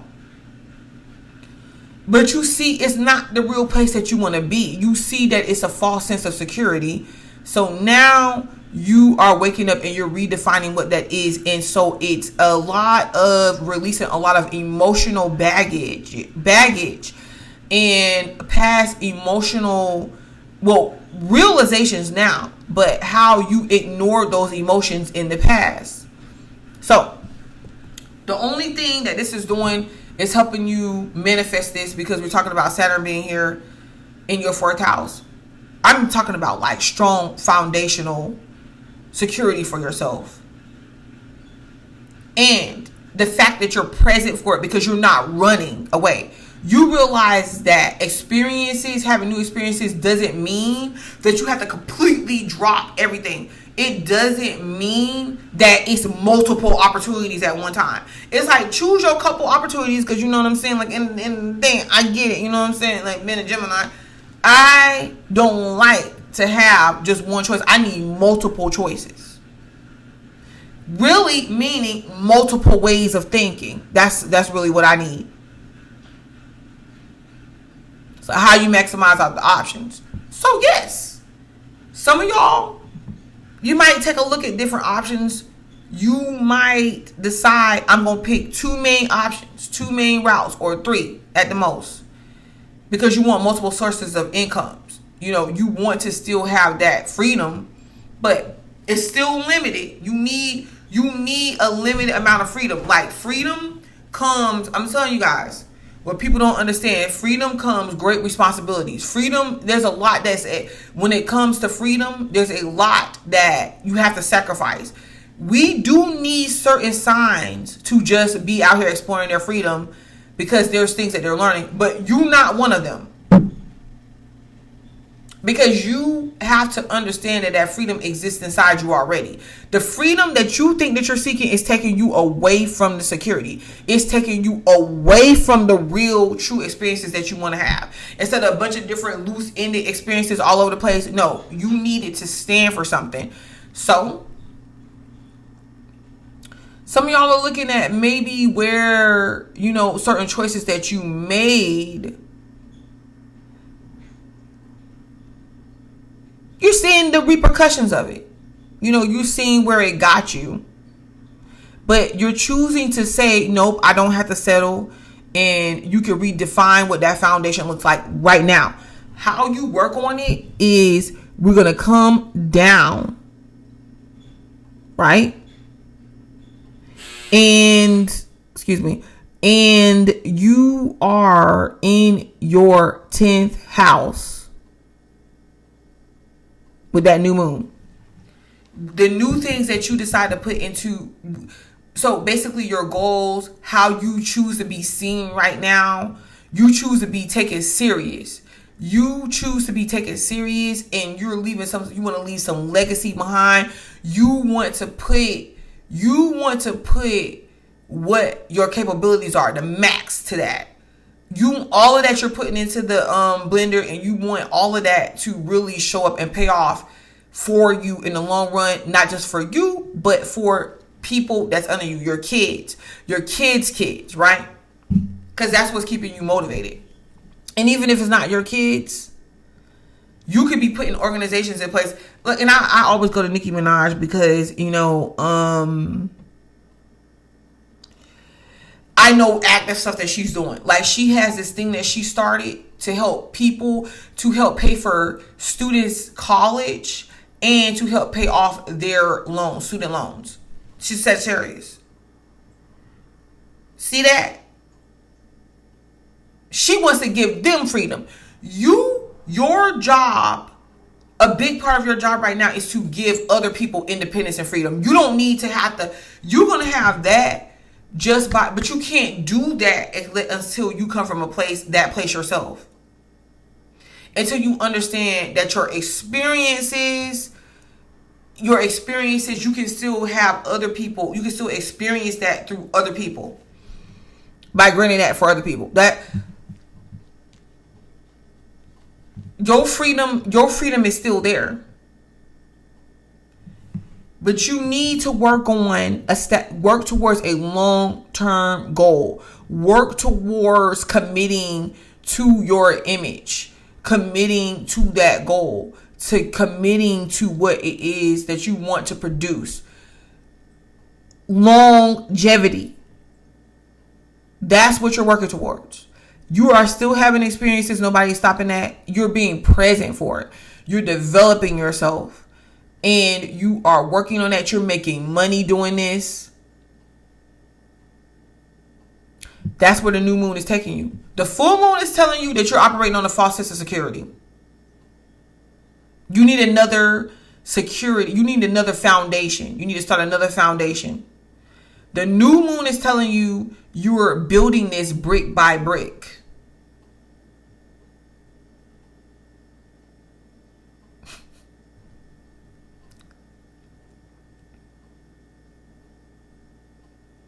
You're taking your personal experiences and you are manifesting long-term finances, income, something you're building. It's kind of like how when people say if they get hurt, they take that hurt and that pain and they change it to something that benefits them. This is what that is.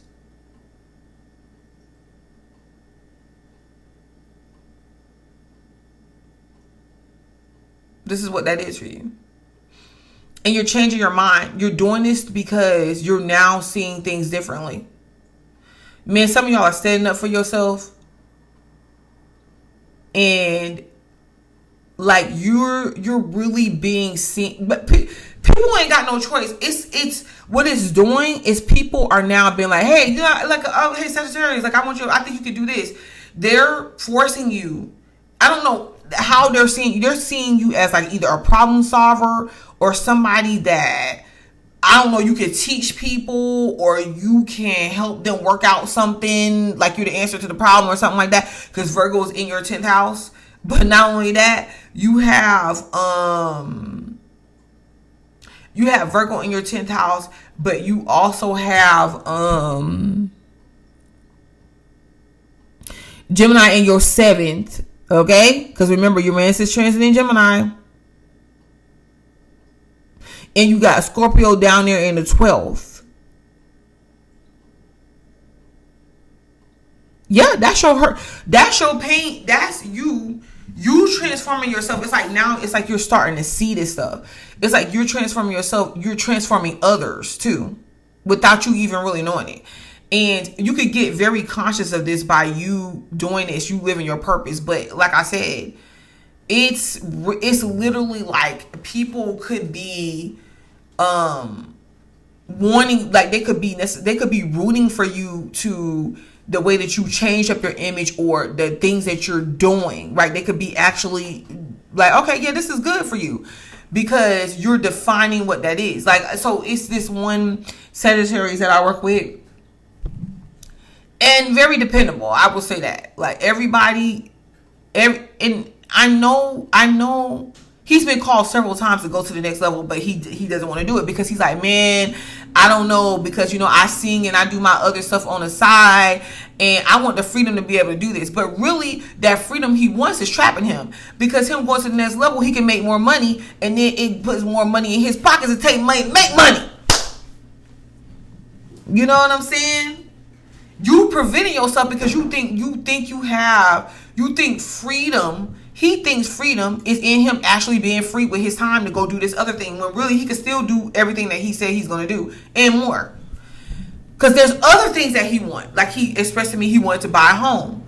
But how are you going to buy a home if you're not going to the next level financially? You see that? But the other day, something happened to where he was like, no, I'm telling them no. Because I worked so hard to get to the place that I'm in now. Why would I want to go back? Like, why are they? He was like, no.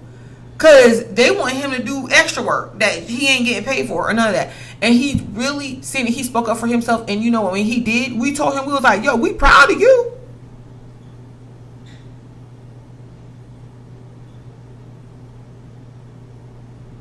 But everybody's seen it as, oh, he's the one that could possibly, he's the one that could possibly solve these problems. Like, he's the one, because we could depend on him. And no, he's like, yeah, you could depend on me to do the work that I'm supposed to be doing, but you're not going to depend on me to come and do something because y'all don't want to hire other people or just because you think that I'm going to do it. Like, no.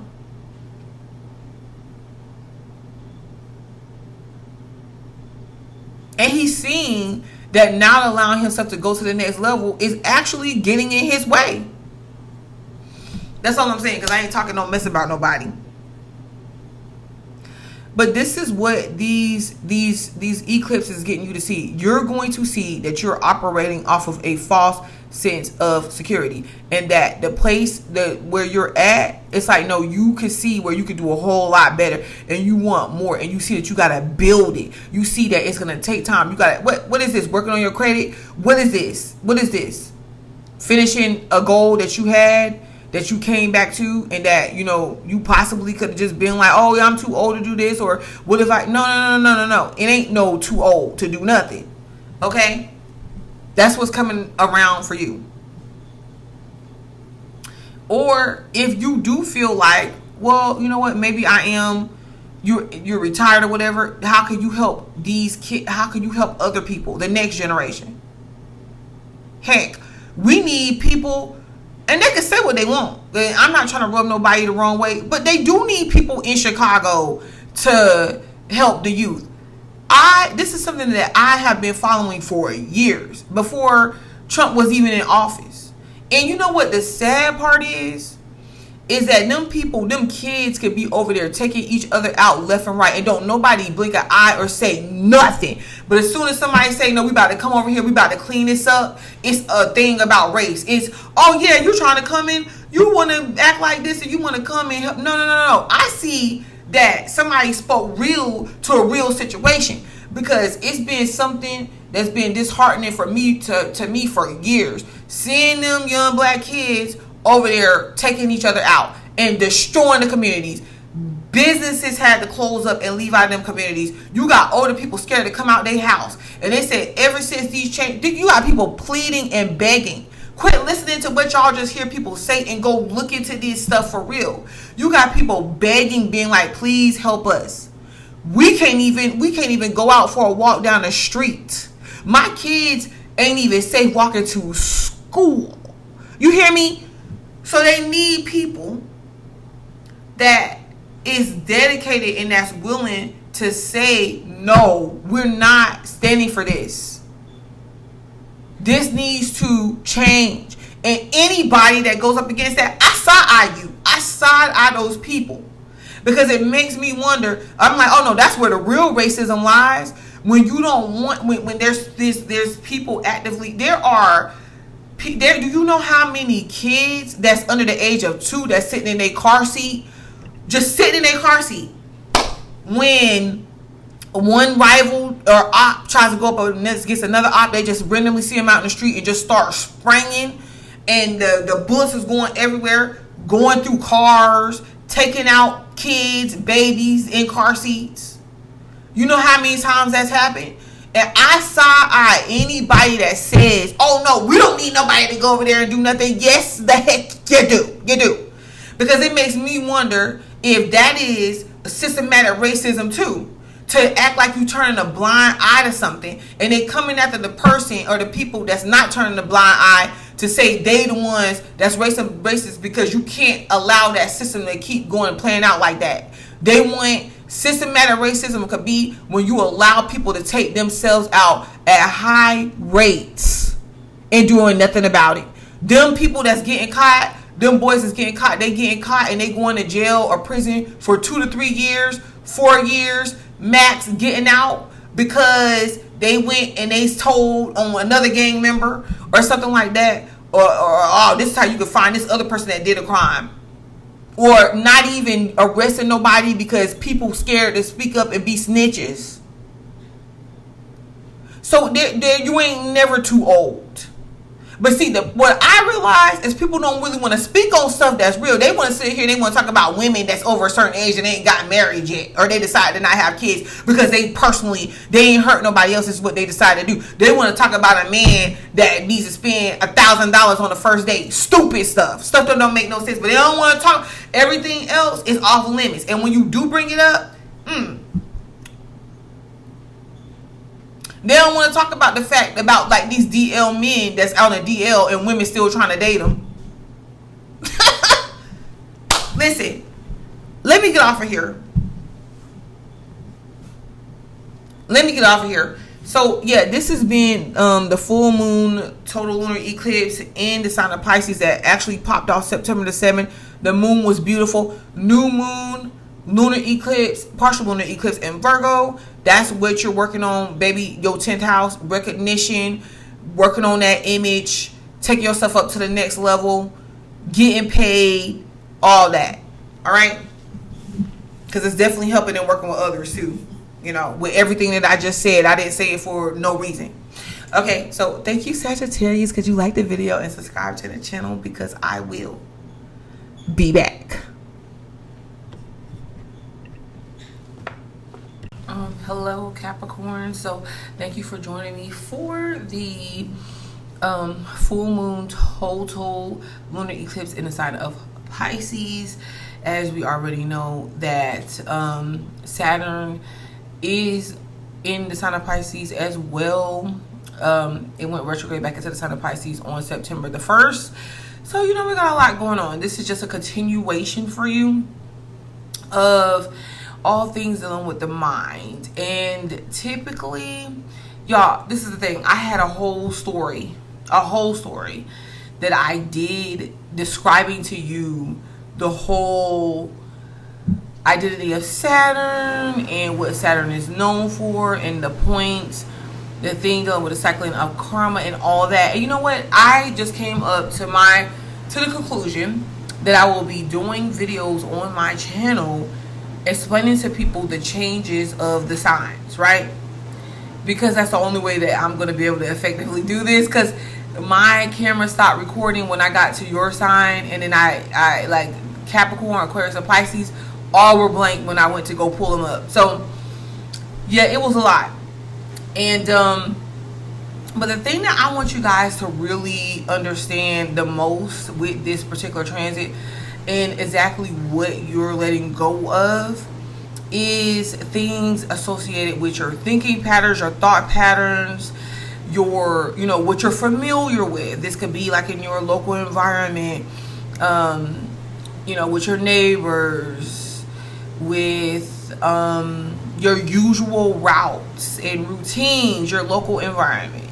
And see, this is the thing, because I want to also make it known that Pisces, wherever we have Pisces at in the chart, or wherever we have it at, that is particularly the blind spot that we tend to deal with that energy. And for you, you know, most times you didn't really have to think about what it was that you were doing. You just knew your system that worked for you. You knew your routines that worked for you. And really, that was all that mattered. What was there to keep thinking about?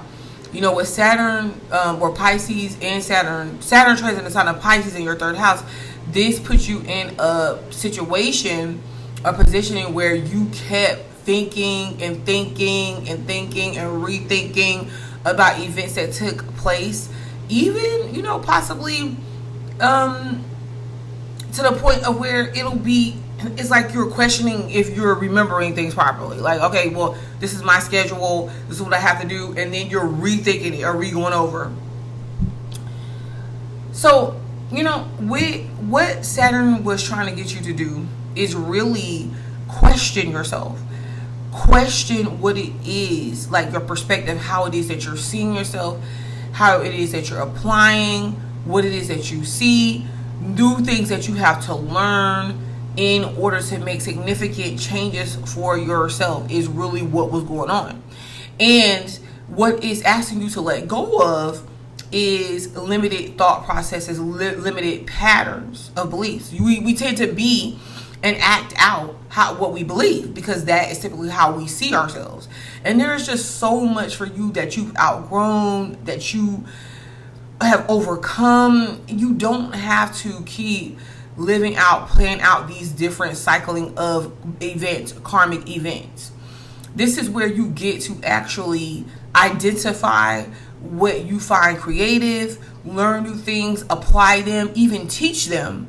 You know, with Pisces being inside of your third house, this typically makes you a rather savvy sign spiritually. You know, there's a lot that you know, okay, and a lot that you're able to tap into spiritually. And I had a whole explanation of what this meant for you. And you know what? I feel like it's worth doing a video separate, like explaining this more in details. But for right now, this full moon, you're going to ask to identify what you think makes you unique, or just being free to express that or be that. Get creative as you want, learn new things, apply them. You know, the interesting thing about this transit for you is that it's showing you or allowing you to be free. Like really free, and live your life and enjoy yourself doing it, learning new things, making these subtle changes that ultimately provide and promote freedom for you. Now, so yeah, you're letting go of these limited thought processes, your immediate environment, like things that you know, that you are familiar with, right?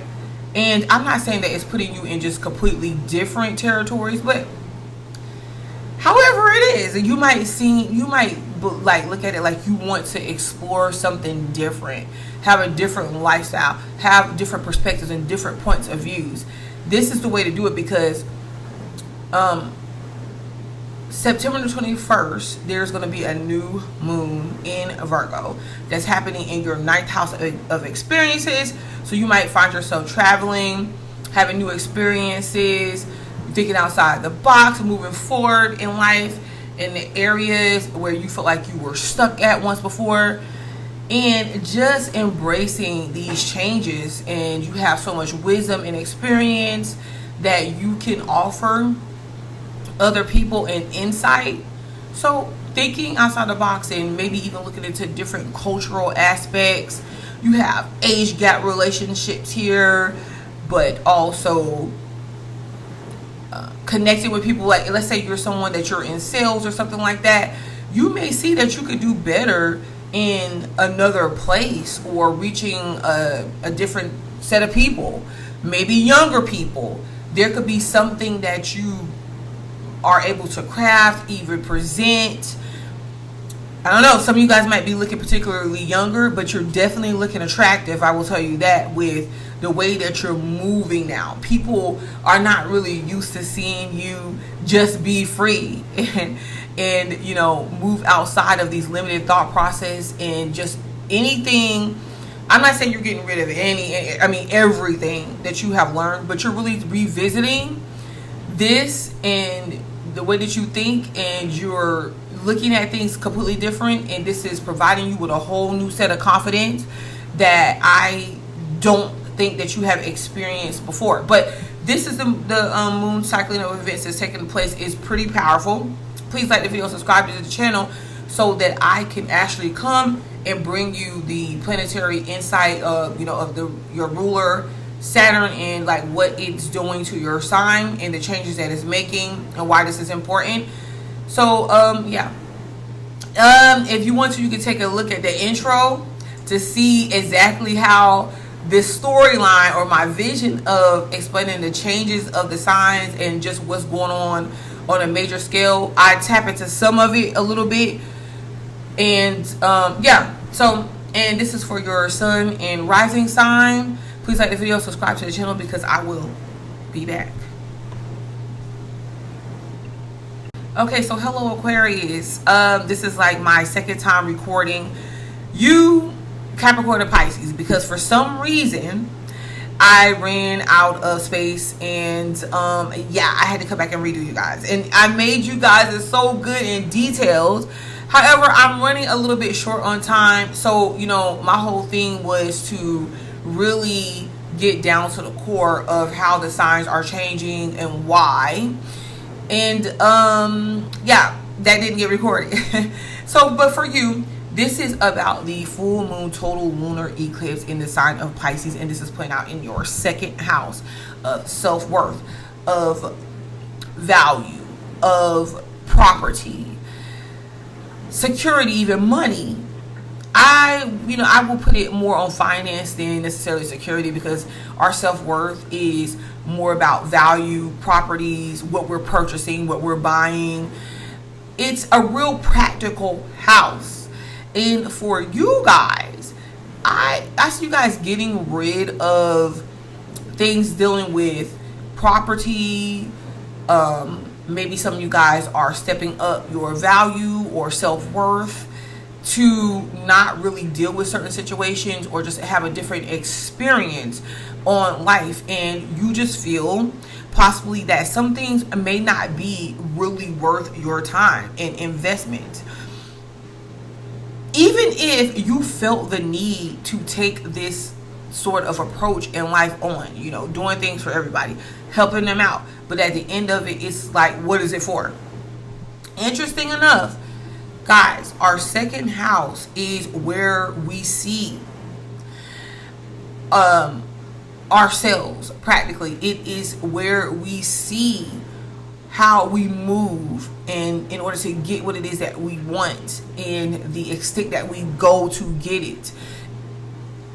Pisces being in the second house makes it a little bit null and void for you, because wherever we typically see Pisces landing at in a chart or placement, this is usually, you know, it brings this area of mystery, or not really being able to see things clearly. It's our blind spots. And for you, financially, the things that you feel like is worth your time, your investment, and that was all just a blur, you know. And somewhere in life you could feel like you settled, because you could have obtained more. You could have gone after what it was that you felt like you were worth, and in return you would have felt the results. I kind of feel like a lot of you guys settled at some point in your life. You did. Now you're seeing that, and you're looking at that for what it really is, and you're making changes according to that. And it's just, you're trying to focus on what you have to do to better yourself, because in return, that is the way that you create and sustain stability, not only for yourself but your family. Some of you guys are possibly doing this, and like I said, if you want to make more money, it just depends on what Aquarius you are. You might be feeling like that's, you know, the area that you're at or you're operating in is limited. Money is not worth it at some point anymore, and you could be doing more. You could be investing in different areas of your life. You will see this with the new moon partial lunar eclipse happening in the sign of Virgo, September the 21st. So it's a culmination of things. And this is happening in your 8th house of marriage. Well, marriage could be the 7th house too, but intimacy, bonding, money, other people's money, finances, loans, child support, things that we extract out of other people, or they can extract out of us, right? And you could be looking at ways to invest, or have people invest in you, in your business. You could be wanting to bond more with your partner in marriage. Some of you guys, you might feel like marriage, that's not a thing for you. However, whatever it is that you are, and a lot of you, for you, it could be, and for you, it's for some of you guys, it may not be. It's not the focus here, you know, because in partnerships and relationships, building a bond, right, or an emotional bond or closeness, this requires specific intimate relationships. Whereas before, you could have been spreading yourself thin, like all over the place, building these relationships with different people, having these different experiences, but you're seeing that it's costing you more and you don't really see what you're getting out of it, and you're ready to have a different experience, right? You want something more intimate, you want something more deeper, you want something more perplexed. This is an emotional new beginning. An emotionally new beginning. We want to go after finances. We want to build, work on our credit. We want to build our business and invest in that. But the most important thing, you are investing in your psychological and emotional well-being. And this is the thing. The only way that's going to really happen, Aquarius, is if you're ready to admit that these things and you're ready to see the truth. There's hidden aspects about work, your health that is coming to light.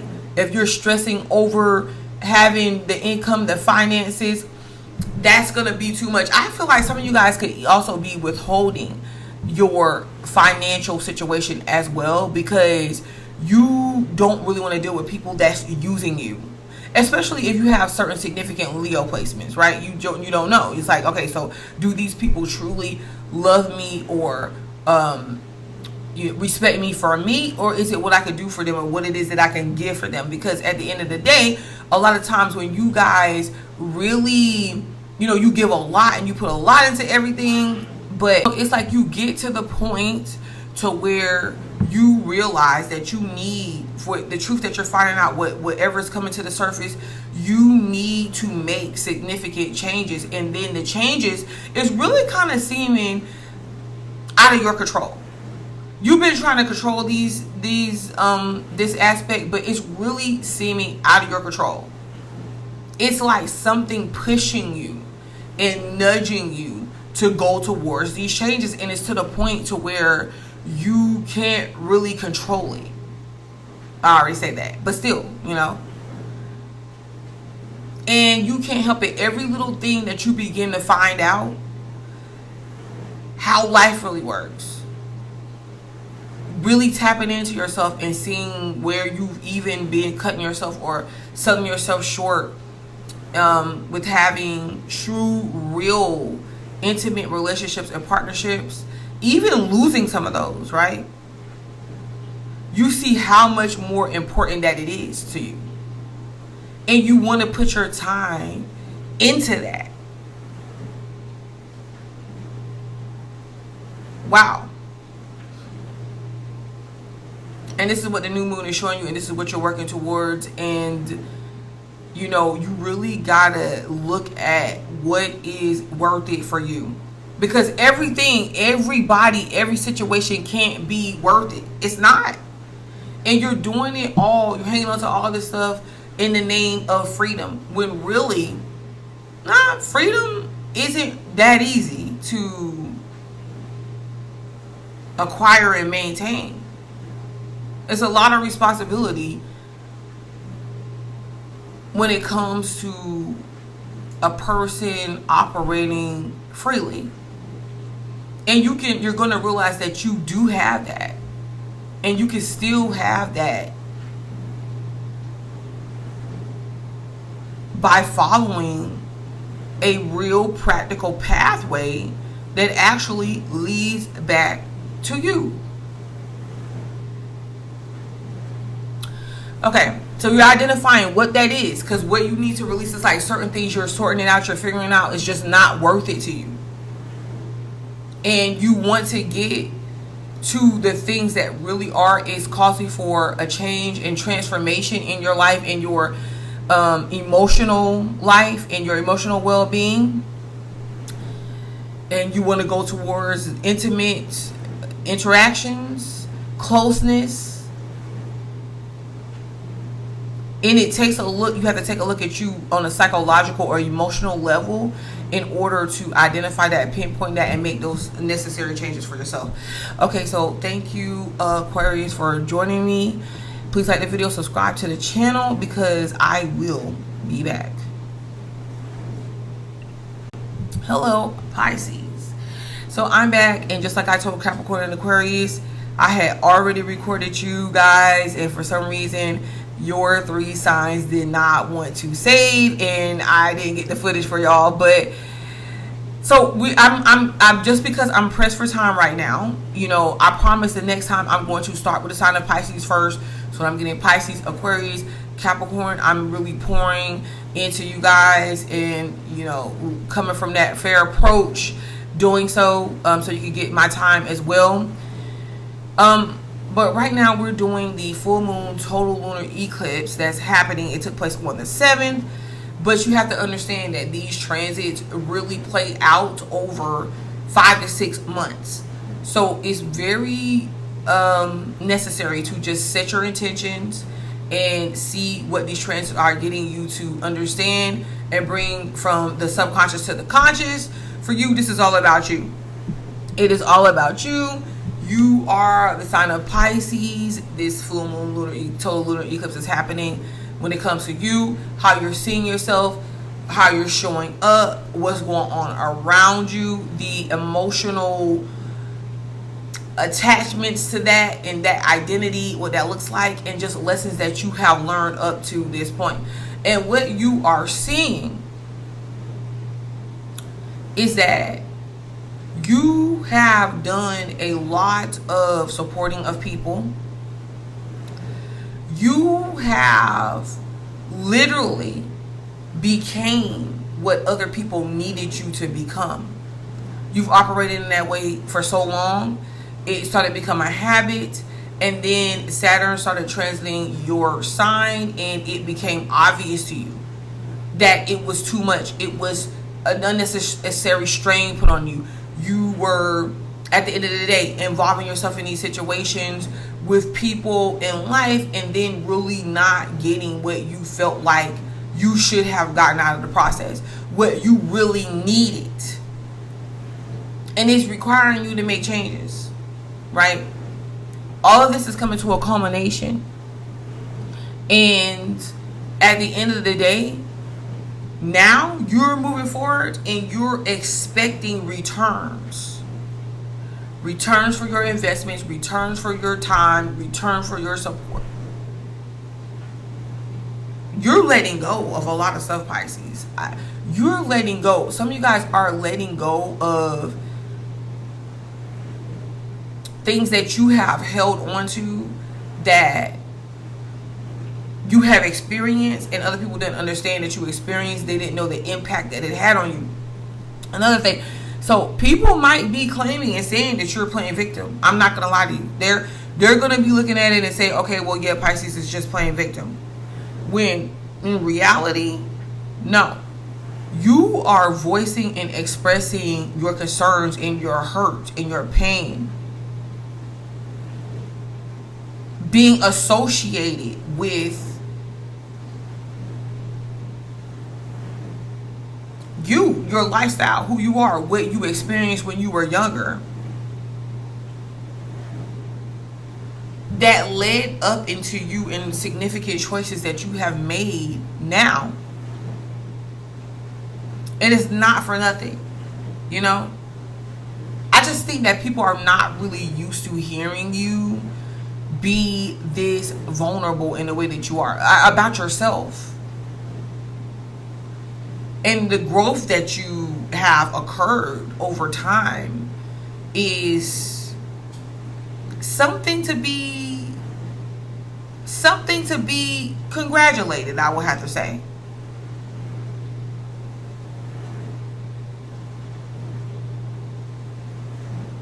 Now, this new moon is happening in the sign of Virgo, which is in your relationships, partnerships, marriages. People that you're coming in contact with, maybe even your enemies. And look, at this point in time, it's like you're recognizing people, or you're looking and you're identifying people. You're looking at people in a different light. And some of the people that you would be open to, or you have trusted and you have had close to you, you're looking at as enemies. You showed them loyalty and respect, and they could not show up for you, or they lied to you or betrayed you in certain ways that you would have never done to them. for different reasons, you know. But this is the thing. The new moon is asking you, because it may call for you to work on some relationships, but then it may call for you to understand that you're really working on yourself first. You're trying to identify what it is that you need to work on when it comes to you, whether it's your health, whether it's something that you know you needed to work on and develop and grow financially. It's a skill set or something that you have that you're putting time into, that it can definitely bring you money and finances, increase that for you, putting time there. You know, you're redoing your schedules, handling bills, just really putting time into working on you. This could even be your body. The changes that you're making, people see. They see it, and they will continue to see it over time. You know, this full moon and new moon is like a check-in spot for you. And the thing that you want is you want to remain grounded. That's what this is all about. You are pursuing the direction that brings you a grounded perspective in life, a grounded approach. You don't want to be here, there, everywhere. You don't want to be, you know, according to this person that you get with, or this person that you're friends with. You're supporting them and you're becoming what they need, and in return they cannot show up for you the way, in that way, and it's a hurtful thing. You don't want to be confused. So the way that you cut down on that confusion is you start to move towards things that is tangible. You're giving and you're investing in relationships, in different circumstances, in different outcomes, in different lifestyles, and you are receiving from that. It's not a one-sided thing. And you're really building who you are in a very steady, grounded way as you pursue these things like your health, these things like a job that you work on, or you handle things, responsibilities from day to day, and you give yourself that and you have that responsibility. It is very hard for someone else to come in and throw you off your path of what that is, because you have actually outlined and highlighted, this is what I'm doing, regardless who is coming in and who is going out. This is what I'm working towards. This is what I'm doing. This is who I am, because I have direction here. And this is the energy that you're moving towards with this new moon in Virgo. By the time we get to the September 21st, you have came to this conclusion on what direction that looks like for you and how you move forward in it. And this is awesome.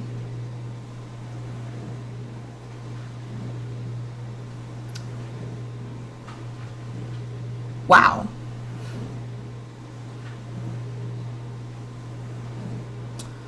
Great for you.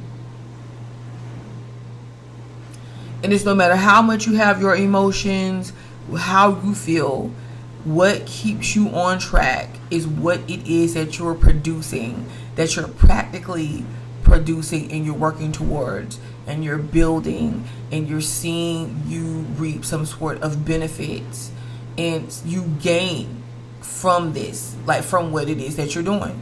I mean, that's awesome for you. So I'm gonna stop there, Pisces, and I'm gonna be back. The next transit video I do, you are going to be the first sign that I start with. I thank you guys for your patience, because even though I did you last, you're definitely not least. Okay, you're taking your intuition, just things that you're even gaining and you picking up on spiritually, and through your intuition, you are following that and you are applying it in your life to see growth in your life, to see practicality, to see change. And it's for the better. It's going to bring you more finances. It's going to help you work through emotional issues or hang-ups. It's going to help you see where you started from and the progression that you have made overall, and that's going to be lovely, lovely, lovely for you all. All right. Okay, so this could be for your sun in your rising sign. Thank you very much for joining me. So please go ahead, like the video, subscribe to the channel, because I will be back. Thank you.